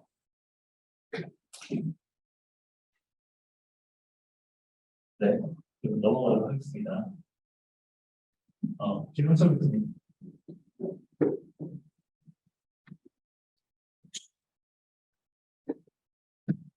네, 김혁준입니다. 지금 거의 보시다시피 저희 지금 프로그램 안에 되게 많은 간호과대 교수님들이 찾아오고 계세요. 근데 이게 뭐 되게 여러분들이 생각하기 또 의아할 수도 있는데 되게 특별한 프로그램이거든요. 저희 메타버스라는 이 시스템을 잘 이해하신다면 이게 사실 저희가 이루어 있는 일반 사회를 이제 익스밴드해서 가상 세계랑 연결하는 거기 때문에 하나만 가지고 사실 공부하기 굉장히 힘들어요. 그래서 이 특성상 되게 많은 교수님들이 같이 참여해서 지금 이 프로젝트를 진행하고 있는데 그렇기 때문에 되게 많은 교수님들이 같이 협력을 해서 사실 이제 지금 교육을 할 예정이고 그래서 앞으로 사실 저희가 학생들이 오시고 하면 많은 과제나 그런 연구를 저희가 협업을 통해서 할 계획을 갖고 있습니다. 하지만 또 이게 꼭 그렇게 꼭 그렇게 해야만 하냐 또 그건 아니거든요. 그래서 어떤 분야에서 특별히 학생들이 관심이 있으시다면 그 분야만 연구하셔도 되고 아니면 다른 분야를 같이 섞어서 연구를 하고 싶으면 당연히 저희 교수님과 같이 공동 지도를 통해서 앞으로 그런 연구를 더 할 수 있을 것 같다는 생각을 하고 있고요. 저희가 지금 뭐 다른 기업체들과 같이 또 협업 프로젝트 할 계획이 있어요. 뭐 네이버나 KT, SK 이런 기업들과 같이 프로젝트를 하게 된다면 당연히 많은 교수님들이 같이 참여해서 협업하는 형태로 되지 않을까라는 생각을 하고 있습니다. 그리고 세부 전공에 대해서 여쭤봤는데 사실 저희가 지금 뭐 생성, 향유, 뭐 경영 뭐 이렇게 여러 가지로 나눠서 보여드리긴 했지만 저희가 따로 세부 전공이 있지는 않은 상태예요. 그래서 오시면 그냥 그 저희 따로 그 분야에 따라 학위가 나가는 건 아니고 공통적으로 하나 메타버스 저희 학제 전공으로 해서 전공을 하시게 되게 될 것 같습니다. 네, 혹시 다른 추가 질문이 있으시면 말씀드리겠습니다.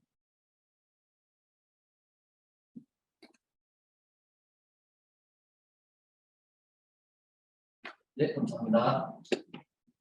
네, 지금 그 세부 전공 트랙 이렇게 좀 얘기가 나오고 있는데요. 저희가 그 생성향 경영을 나눈 것은 이제 커리큘럼상 그리고 교수님의 이제 전공상 저희가 분야를 나눈 것이지 이것이 여러분들의 어떤 디그리상의 세부 전공으로 나가는 것은 아닙니다. 그래서 혹시라도 오해를 하고 계시다면 좀 이제 이해해 주셨으면 좋겠습니다.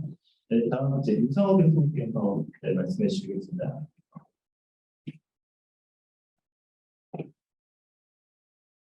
네, 먼저 첫 번째 질문은 학비 지원이고 국비 학생에 준한 수준이 구체적으로 어느 정도인지라고 물어보셨는데요. 이거는 제가 이제 행정팀에서 이제 전달을 받았는데 이제 석사과정은 90만 원, 이제 박사과정은 100만 원 주시면 되고요. 그중에 저희가 국비 학생에 준하다는 게 어떤 의미냐면 이제 카이스트 자학생의 지문교수 부담금이 60만 원 정도가 되고요. 그 다음에 이제 나머지 박사 조교 수당이나 아니면 석사 학자금 정도로 프로그램에서 추가로 지원해서 그거를 이제 국비 학생에 준하는 수준이라고 말씀드리고 있고요. 그다음에 산업협력의 구체적인 형태가 어떻게 되는지는 이제 저희가 지금 이 학제 전공에 같이 콜라보레이션하는 기업들이 한 6, 처음에 시작할 때 이제 6개 정도 기업이 있고요.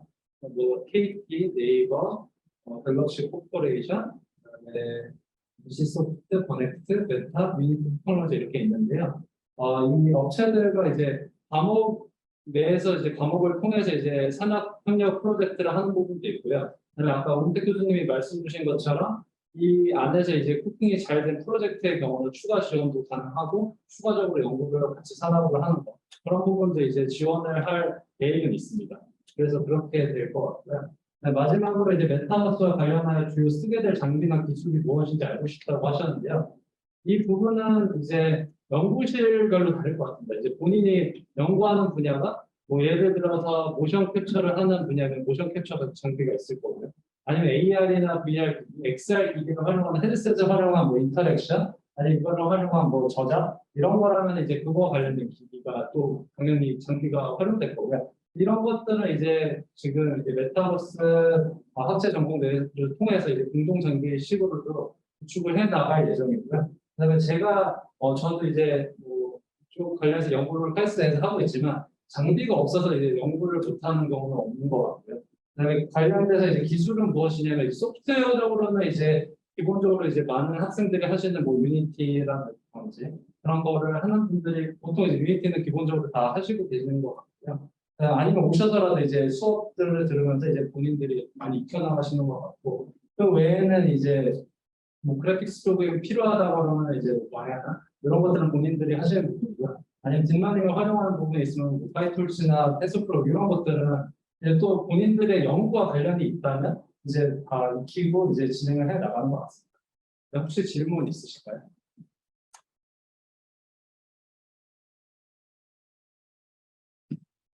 네, 감사합니다. 다음은 정성 교수님 답변 부탁드립니다.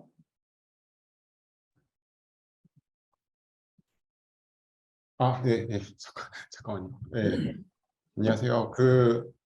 일단 첫 번째 질문이 공학을 전공하지 않은 학생도 이제 지원이 가능하냐는 건데 이건 사실 뭐 그 지원자분들이 쉽게 예상하실 수 있겠지만은 그 교수님마다 이건 너무 다른 거라서 직접 이제 컨택을 해보셔야 될 것 같고 이제 뭐 기술적인 내용이 이제 많이 필요한 랩도 있을 거고 그렇지 않은 랩도 있을 거고 보통은 당연히 뭐 기술적인 배경이 있으면 이제 플러스 요인이 될 텐데 이제 그렇지 않다면 이제 또 다른 강점을 가지고 계시면 되니까요. 근데 이제 그 비중의 어느 정도이냐는 이제 각 개별 랩에 컨택을 해보시는 게 좋을 것 같습니다. 그리고 이제 경영 트랙 이제 지원 시 필요한 스펙 또는 뭐 학생 선발 시 중요하게 이제 보는 점 같은 경우에 이게 이제 메타버스 프로그램이다 보니까 일반 경영대의 기준에서 이제 연구 주제를 메타버스에 관해서 이제 한다고 생각하시면 돼요. 물론 이것도 이제 교수님마다 조금씩 다를 수가 있는 게 이제 메타버스 프로그램 자체가 좀 특별한 프로그램이다 보니까 기존 경영학 그 전공하신 것과 너무 동일하게 이거를 사실 하는 게 사실은 좀 불가능한 편이거든요. 그래서 예를 들어서 저도 이제 아까 설명을 드렸지만은 이제 일반적인 경제학 전공으로도 뭘 할 수도 있지만은 그렇지 않고 이제 프로젝트 중심으로도 할 수 있는 것이기 때문에 이 부분 역시도 관심 있는 교수님께 자신의 백그라운드를 설명하면서 그 핏이 맞는지 직접 알아보시는 게 좋을 것 같습니다. 네, 이 정도 하겠습니다. 감사합니다. 네, 감사합니다. 네, 다음 넘어가겠습니다. 네, 김혜진 교수님 답변 부탁드립니다. 예, 그 첫 번째 질문이 재직자도 지원이 가능한가요? 전일제 입학만 가능한가요? 였었는데, 그 카이스트는 장학생이 그 카이스트 안에 국비 장학생이랑 일반 장학생이 있어요. 그래서 카이스트나 국비 장학생 학교에서 이제 장학금을 받고 다니는 학생이고, 일반 장학생은 셀프 펀딩이나 아니면 어떤 회사에서 뭐 스폰서를 받거나 하는 그런 경우인데, 지금 이 프로그램 같은 경우에는 카이스트 장학생만 선발을 하기 때문에 회사에 겸직을 하면서 학업을 병행하는 경우는 안 되는 거고요. 그래서 만약 혹시 어디 재직을 하고 있다고 하면 지원은 가능하신데 최종 합격하시면 입학하기 전에 퇴사를 해야 합니다. 그래서 그렇게 알고 계시면 될 것 같고요. 석사 졸업 예정자의 경우 졸업 논문이 필요한가요? 라는 질문에 대해서는 대부분의 경우가 저희가 지난 이제 입시를 한 번 했을 때 졸업 논문이 있는 경우가 많았는데 혹시 뭐 예체능 전공이라고 했을 때 뭐 졸업 작품이라든가 이런 것으로 진행하는 경우가 있어서 없는 경우도 있었습니다. 그래서 이거는 전공에 따라서 조금 다르겠지만 졸업 논문이 있는 그런 대부분의 전공에는 아마 이것을 볼 것 같습니다. 스타트업 창업자인데 플러스 되는 부분이 있는가 하는 질문에 관해서는 이것도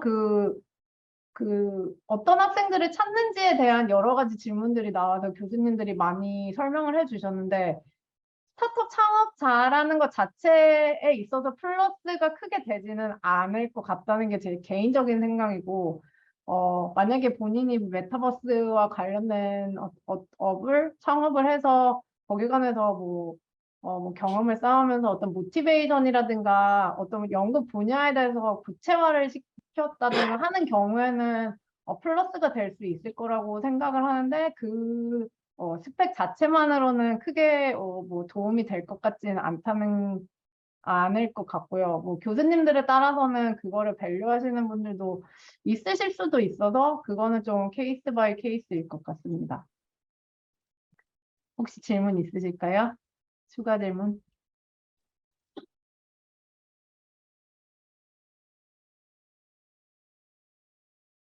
네, 감사합니다. 다음 넘어가겠습니다. 네, 조영민 교수님. 네, 두 가지 질문인데 컨텐츠 방향성 및 웹 3.0 방향성에 대한 커리큘럼 구성이 어떻게 되는지와 메타버스 커리큘럼의 전공 기초 핵심 심화 과목들이 구분되어 있는데 이것과 상관없이 듣고 싶은 과목을 수강할 수 있는 것인지 아니면 연구실마다 수강해야 되는 과목이 정해져 있는지인데요. 이게 결국은 학교에서 대학원에서 제공하는 커리큘럼의 큰 방향과 또 학생이 자기 관심사를 어떻게 발전시켜 나갈 것이냐 그리고 그 과정에서 어떤 활동에 참여할 것이냐를 선택하는 이슈라고 볼 수가 있습니다. 이미 학과장님께서 저희 교과과정 커리큘럼 구성하고 그다음에 전체 프로그램 구성을 설명을 해주셨는데 잠시 제가 화면을 다시 공유해서 조금 짚어드리겠습니다.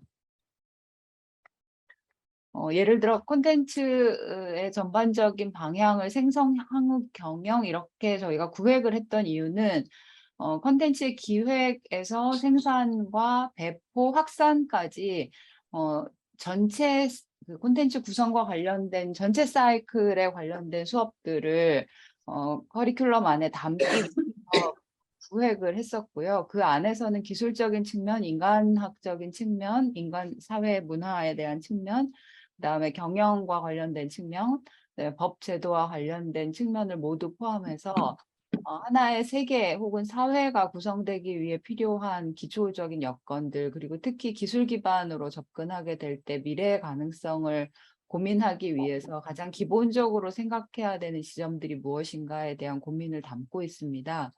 예를 들어 저희 랩에 들어오는 학생들의 경우는 기초적으로 MB 필수에 있는 2개의 과목은 들어야 하지만 게임 쪽의 전문성을 키우고 싶다라고 하는 경우 기초의 게임 사회 문화, 핵심의 게임학, 심화의 게임 디자인 프로젝트로 계열을 타고 갈 수가 있긴 합니다. 그런데 그 게임을 주제로 한다 하더라도 연구자의 연구 핵심 주제가 예를 들어 이것을 뮤지엄에 응용하고 싶다 한다면 생성의 뮤지엄 테크놀로지 혹은 디지털 시대 미학 이렇게 결합을 해서 들을 수도 있고, 또 새로운 게임에서의 비즈니스 모델을 고민한다라고 하면 경영 파트의 수업을 크로스해서 들을 수가 있겠죠. 그런 방식으로 각자 이 학생들이 자기가 핵심 역량으로 졸업할 때 가지고 나가고 싶은 스킬셋이 무엇인가에 따라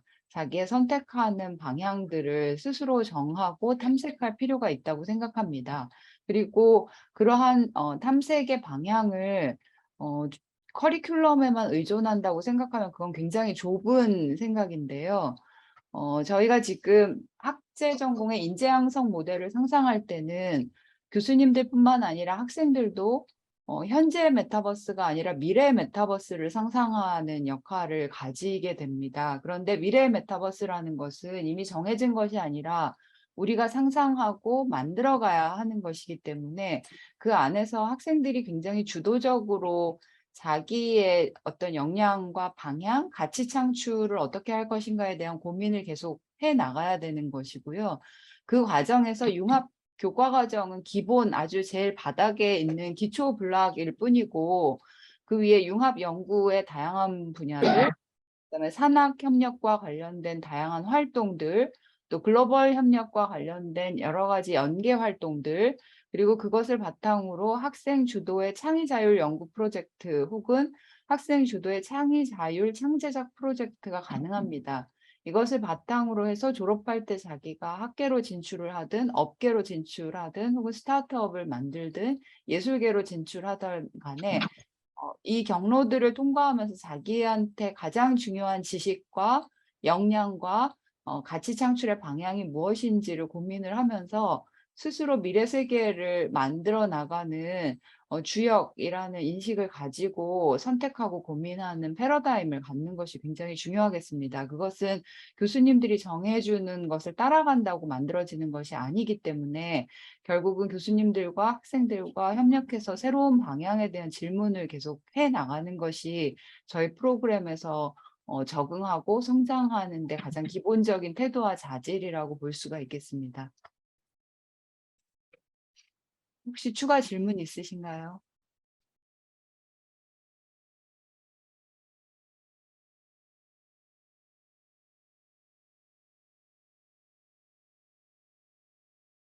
네, 감사합니다. 추가 질문 있으면 네, 적었습니다. 네.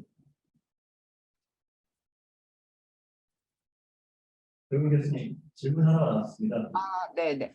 석사와 박사의 차이는 이 수학점이 차이가 있는 것도 있지만, 석사 과정은 사실은 굉장히 짧은 4학기 동안에 연구가 무엇인지 실행할 수 있는 굉장히 작은 범위 내에서 연구를 실행하는 것이 될 거고요.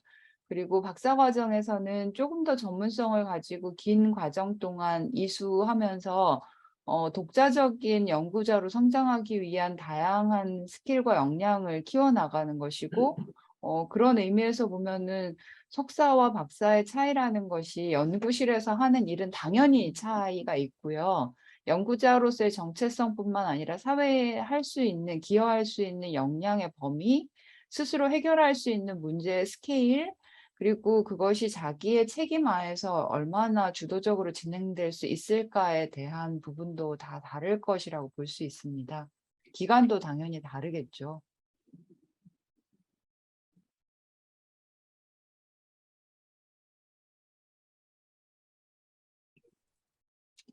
네, 또 추가 질문 있으실까요?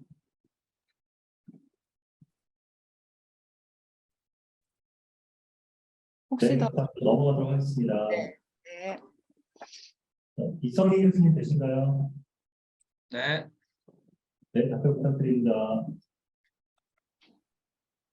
네, 첫 번째 질문은 AR, VR에 관심이 있는데 해당 분야에 대한 어떤 부분을 중점적으로 연구하시는지 궁금합니다라고 되어 있는데요. 아마 저 연구에 대한 질문이라기보다는 아마 우리 그 대학원에 대한 질문 같은데 오늘 이제 각 연구실들이 연구하시는 거가 설명이 되었기 때문에 아마 이미 답변이 되지 않았나 싶습니다. 만약에 오늘 설명된 것으로 좀 부족하다고 느끼신다면 관심 있는 연구실 교수님들을 언제든지 컨택을 하시는 게 좋을 것 같아요. 예. 컨택하셔서 본인은 어떤 분야에 관심이 있는데 그런 연구가 진행이 되는지 알아보시면 좋을 것 같습니다. 네, 그다음 두 번째는 그 구체적인 연구 분야와 스타트업 대회에서 다루는 메타버스가 다른 점이 무엇인지요? 라고 하셨는데 모두에서 우은택 교수님께서 또 설명해 주셨다시피 일단 학교에서 다루는 메타버스는 조금 더 긴 안목을 가지고 미래에 올 메타버스를 보고 있는 것 같아요. 그에 비해서 스타트업에서 다루는 것은 이제 즉시적으로 이제 활용 가능한 그런 기술들, 바로 현장에 적용 가능한 그런 기술들을 보고 있기 때문에 아무래도 현재 쓸 수 있는 어떤 디바이스들을 활용한 연구들이 지금 이제 스타트업에서 하는 연구라고 한다면 우리 대학원에서 할 수 있는 것은 이제 미래에 올 어떤 환경을 가정을 하고 그 환경에서 이제 이머지되는 그 새로운 연구 분야, 연구 주제를 찾는다고 보시면 될 것 같습니다. 네, 세 번째는 현재 메타버스 학제 전공 학생들이 특정 연구실에 몰려 있는 것 같은데 다른 연구실에서는 연계된 연구를 진행하지 않는지. 일단 저희가 불과 한 학기 첫 번째 학생들을 뽑은 거에 불과하기 때문에 현재 메타버스 학제 전공으로 어느 랩에 가 있는지는 크게 신경을 쓰실 필요는 전혀 없고요. 그보다는 오늘 이제 이 메타버스 학제 전공에 참여한 연구실과 교수님들이 어떤 연구를 하시는지를 보시고 그냥 컨택을 하시면 될 것 같아요. 굳이 지금 현재 어디에 몰려 있는지는 전혀 상관하지 않으셔도 될 것 같습니다. 네, 뭐 다른 연구실이 지금 이 학제 전공 내의 다른 연구실을 말씀하시는 거죠? 예, 그렇다면 전혀 문제 없이 컨택을 하고 이야기를 나누시면 좋을 것 같습니다. 감사합니다. 네, 이번에 추가 질문 있을까요?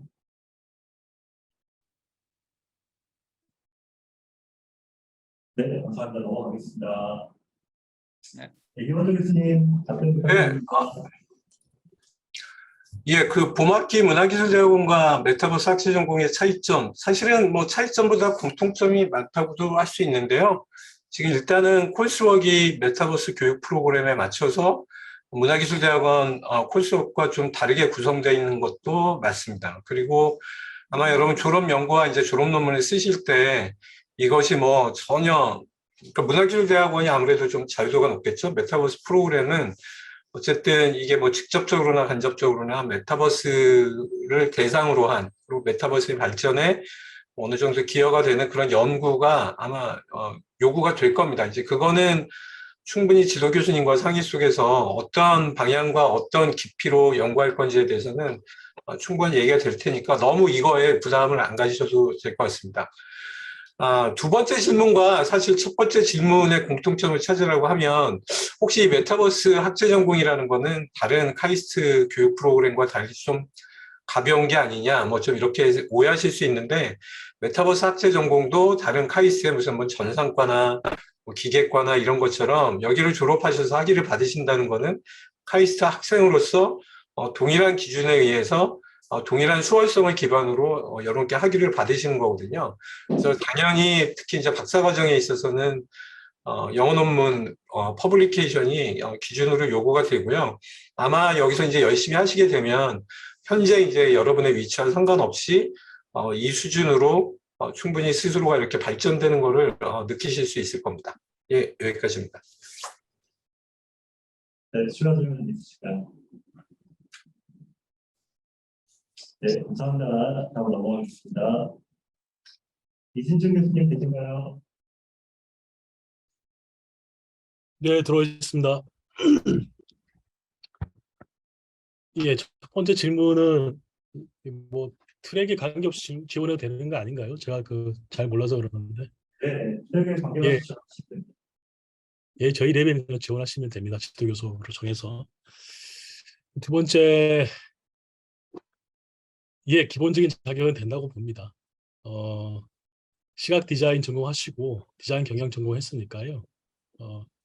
저희 랩에 저희 내부에 좀 자체적인 심사 면접도 하고 심사를 보고 있습니다. 저희 뭐 백답이라고 해서 질문도 만들어서 이제 서로 얘기를 하는데요. 지원 전에 반드시 저희 랩에 사전 면담을 꼭 하실 것 이렇게 좀 충고를 드리고 싶습니다. 예, 충분히 자격 된다고 봅니다. 감사합니다. 네, 감사합니다. 아까도 제가 말씀드렸는데요. 어떤 트랙과 저희 세부 전공 형태가 저희 디그리에 나눠지는 게 아닙니다. 저희 이제 커리큘럼상 그렇게 진행되는 부분입니다.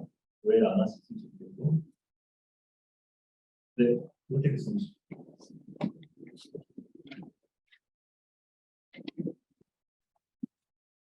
네, 이 질문하신 분은 제가 지난번에 정치 설명회 굉장히 꼼꼼하게 보신 것 같아요. 그래서 지난번에 우리가 메타버스 대학원이 처음 선정됐을 때 메타버스 대학원은 과기부 지원이고 여기 있는 CT AR 트랙은 산업부 지원 프로그램입니다. 근데 이제 두 프로그램에 서로 유사성이 좀 있어서 산업부 지원 기관의 이 유사성 때문에 우리가 독립적으로 운영하는 거랑 통합적으로 운영하는 게 좋겠다는 권고가 있어서 이쪽으로 옮겨서 뽑는 것을 고민했었는데 이게 학교 행정 절차상 너무 복잡하기도 하고 또 커리큘럼이 달라서 CT AR로 들어와서 이미 거기에 맞는 커리큘럼을 따라 공부를 했는데 또 이쪽에 들어오는 학생들은 또 CT AR에서 들어야 되는 과목하고 여기서 제공하는 과목도 서로 다르기도 합니다. 그래서 지금 행정적으로 너무 복잡한 문제라 그거는 통합하지는 않기로 했고 다만 우리가 이제 교과과정위원회에서 좀 논의를 해서 AR 전공도 지금 메타버스에서 굉장히 중요한 부분이긴 하기 때문에 CT AR 전공한 학생이 지금 뭐 박사과정 지나갈 때 이쪽으로 왔을 때 석사 때 들었던 과목을 이제 메타버스 대학원에서 석사를 들은 거에 준하는 걸로 인정해 줄지를 우리가 논의를 하고 있는 중입니다. 그래서 그 부분은 좀 더 정리가 되면 다음번에 말씀을 드릴 거고 그래서 지금 이제 여기 오시는 분들은 뭐 CT AR로 들어오시는 건 아니기 때문에 고민을 안 하셔도 될 것 같고 구분해서 말할 예정입니다. 그래서 지금 CT AR은 CT 대학원에서 뽑고 있고 메타버스 대학원은 별도로 입시가 진행된다는 점을 한번 더 정확하게 말씀을 드리겠습니다. 지금 이제 두 번째 질문은 전산학부 석사과정으로 합격을 했는데 지금 메타버스 학대 전공 할 수 있냐? 이 부분은 이제 두 가지 선택이 있습니다. 전산학부 학생이라고 카이스트 학생은 언제든지 전과를 할 수 있습니다. 지도교수도 심지어는 아무 데나 바꿀 수가 있습니다. 지도교수 허락 없이도 바꿀 수 있는 게 우리 카이스트 제도이기 때문에 본인이 원하시면 학기가 시작하기 전에 학교의 규정을 보면 학기가 시작하기 전에 또 옮겨서 9학기 정도를 내가 교과목을 수강할 수 있을 때 전과가 허용이 됩니다. 그러면 전산과로 입학을 했어도 졸업할 때는 메타버스 학대 전공 소속으로 좀 졸업을 하고 졸업장에 그렇게 표시를 할 수가 있고 또 그게 아니면 두 번째 옵션은 교과목을 이수 신청을 할 수가 있습니다. 소속은 그냥 전산학부인데 졸업할 때 나는 전산학부 졸업생이기도 하면서 학제 전공을 했다는 이수 확인을 졸업장에 표기를 할 수가 있게 됩니다. 그것도 학기 초에 여러분들이 지원을 하시면 그 해당 학과의 학과장님과 또 책임 교수 또 우리는 또 소속이 또 CT 대학원이기 때문에 CT 대학원 학과장 일각을 맡아서 이수를 할 수가 있습니다. 그래서 이수하게 되면 졸업장에 2개가 표기가 되는 걸로 되겠습니다. 신정 선생님 혹시 제가 틀렸으면 좀 바로 고쳐주시면 좋을 것 같습니다. 네, 우 교수님께서 설명해 주신 내용이 맞고요. 그 전과나 학제 전공 이수 신청은 기간이 별도의 학교에서 제공하는 기간이 별도로 있기 때문에 그 기간만 잘 챙겨 주시면 될 것 같습니다. 네, 감사합니다.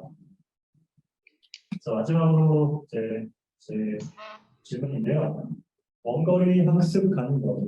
저희가 이제 대면 수업들이 이제 조금씩 생기고 있습니다. 그래서 아마 다음 학기, 다다음 학기 됐을 때 아마 대면 수업이 더 많아질 거라고 생각을 하는데요.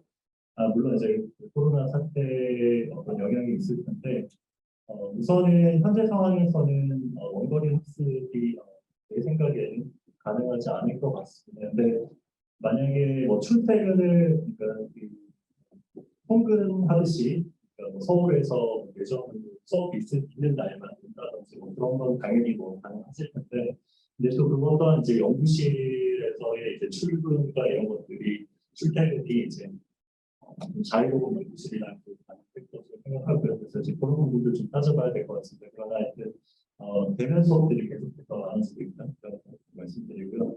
나이 제한 여부 당연히 없습니다. 나이 제한 당연히 없고요. 여러분들께서 메타버스 학제 전공에 꼭 필요한 사람이란 것을 강조해 주시고 그거를 저희를 잘 설득하시면 전혀 이런 것들이 저희 평가 요소는 아니라는 말씀 드립니다. 그리고 아이리스 랩에 관련돼서 우선은 아이리스 랩은 이제 그 CT에 새로 운영하는 음악 사운드 엔지니어링 연구하시는 교수님이신데요. 임파경 교수님. 현재는 메타버스에 소속되어 있지 않으십니다. 그래서 혹시 아이리스 랩에 관심 있으신 분들은 나중에 CT 대학원 소개 때 그때 한번 확인해 보시면 될 것 같습니다. 그리고 마지막 질문 같은 경우는 음향 콘텐츠 가정 중 사용하는 소프트웨어, 하드웨어 그리고 머신러닝에 대한 소개를 부탁드립니다라고 했는데 제가 요 분야가 제 분야가 아니라서 저희 남주환 교수님, 음악하신 교수님께 제가 자문을 드리고 답변을 받았습니다. 답변 드리자면 주로 파이썬을 이용하여 오디오 신호 처리 코드를 로우 레벨로 직접 작성합니다.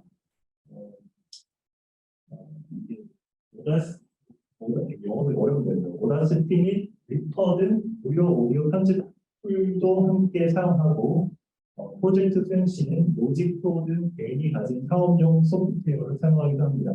머신러닝 관련해서는 파이썬을 주요 언어로 사용하며 시킷런, 파이토크 등의 머신러닝 딥러닝 라이브러리를 사용합니다. 정도로 답변하셨습니다.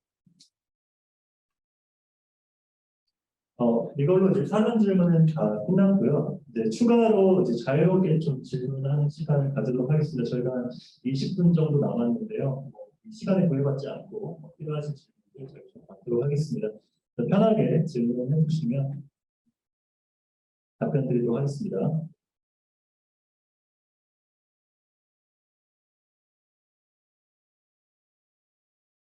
제가 질문 생각하시는 동안 이제 얼마 전에 이제 제가 시드니 대학교에서 CS 전공하는 박사 졸업하는 친구가 이제 연락이 왔더라고요. 그래서 이제 메타버스 연구를 같이 하고 싶다고 연락이 왔습니다. 그래서 이 친구가 왜 그래서 이제 줌으로 미팅을 했는데 왜 연락을 했냐 했더니 호주에서는 메타버스 관련된 얘기들이 없는데 한국에서 1년에 메타버스 관련된 연구들이 너무 흥미롭고 내가 꼭 해보고 싶다. 그래서 내가 이 공부를 하려면 한국에 가야 된다.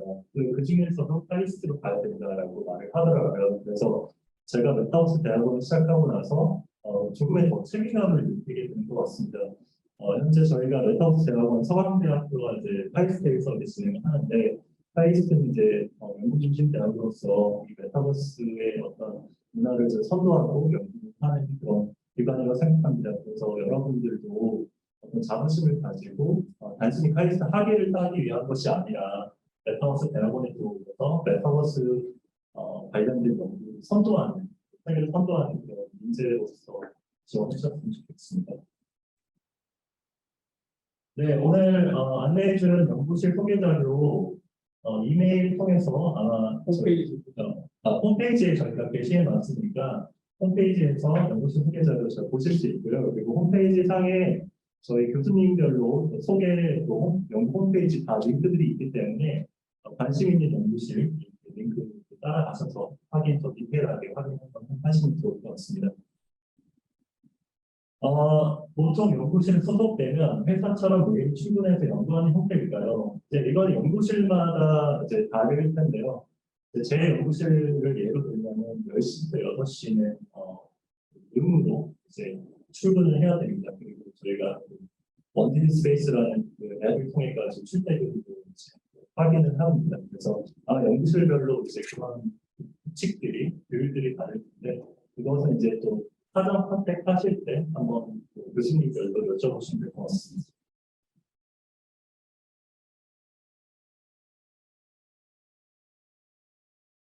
MD 필수 산업 연계 AR 프로젝트에 대해서 더 자세한 설명 부탁드려도 될까요? 혹시 교수님 아니면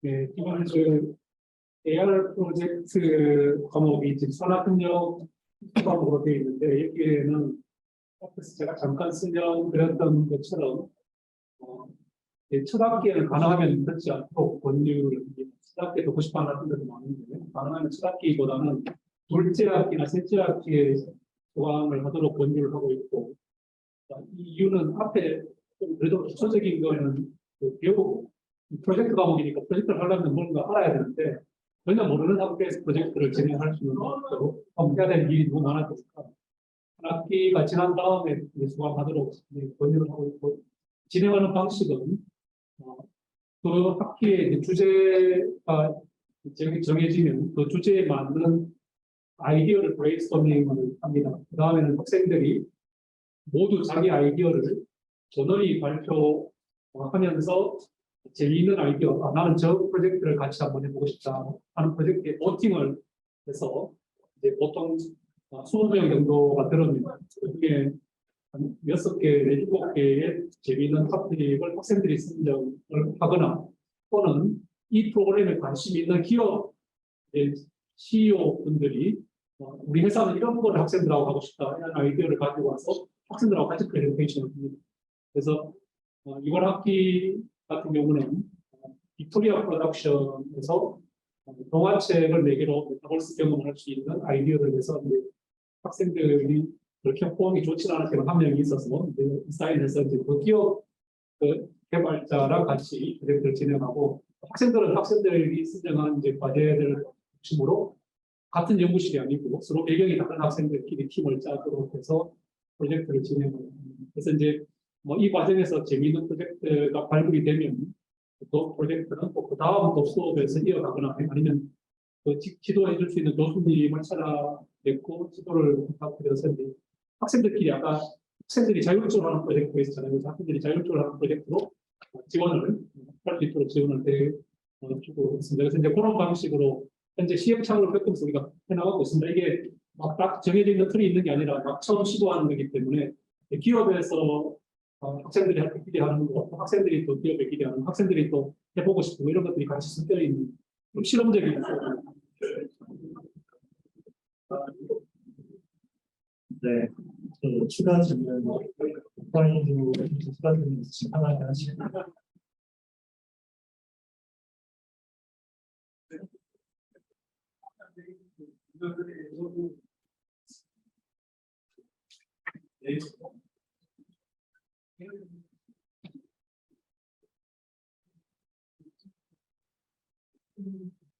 네, 카이스트가 연구 중심 학원이라고 말씀을 하셨었는데, 개인 중심의 연구가 기회를 더 많이 하지 않나요? 실험 중심은 기회가 많이 네, 마찬가지로 이제 연구실별로 다를 거라고 생각을 합니다. 그래서 보통은 학생들이 이제 연구실에 소속되어서 이제 인건비를 추가로 받게 됩니다. 4학급 이외에도. 근데 그 4학급 이외에 인건비 같은 경우는 연구실별로 조금씩 다르고요. 그리고 그것들이 결국은 본인들이 이제 연구 프로젝트에 참여해서 공헌을 함으로써 이제 인건비를 받게 됩니다. 그래서 이제 연구실별로 그런 것들이 다르다라고 말씀드리고요. 예를 들면 저 같은 경우는 이제 연구실 학생들에게 50대 50, 본인이 하고 싶은 연구 50, 연구실에서 진행하는 프로젝트 50, 뭐 이런 식으로 얘기를 하고 있습니다. 그래서 연구실별로 되게 상이하기 때문에 그런 것들 마찬가지로 사전 컨택트에 여쭤보시면 될 것 같습니다.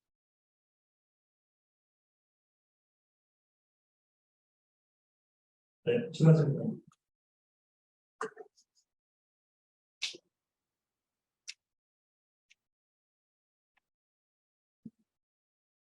이제 자기 연구를 진행하게 될 때, 예를 들어서 같이 어느 팀 단위로 연구를 하고 있을 때, 그 연구하는 학생들이 그 테스트 공부 학생들을 이루어져야 되는지, 아니면 파대 학생이나 아니면 뭐 예를 들어 디자인 행사를 다니시는 분들은 학원에서 자기 프로젝트를 진행을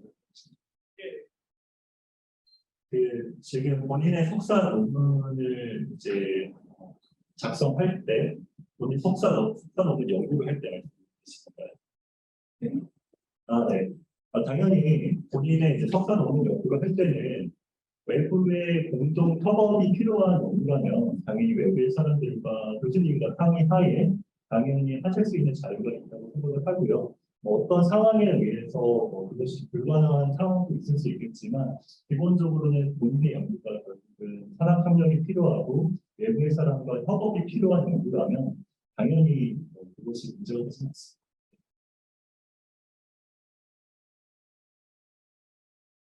네, 추가 질문도.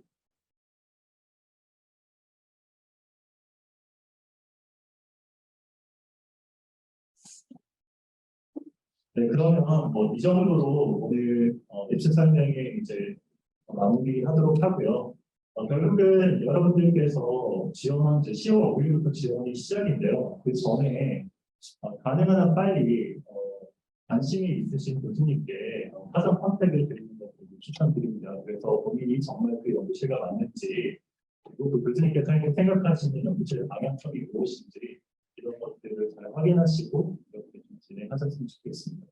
자, 그러면 오늘 2시간 동안 모두들 정말 수고하셨고요. 이것으로 23명이 마무리하도록 하겠습니다. 네, 감사합니다.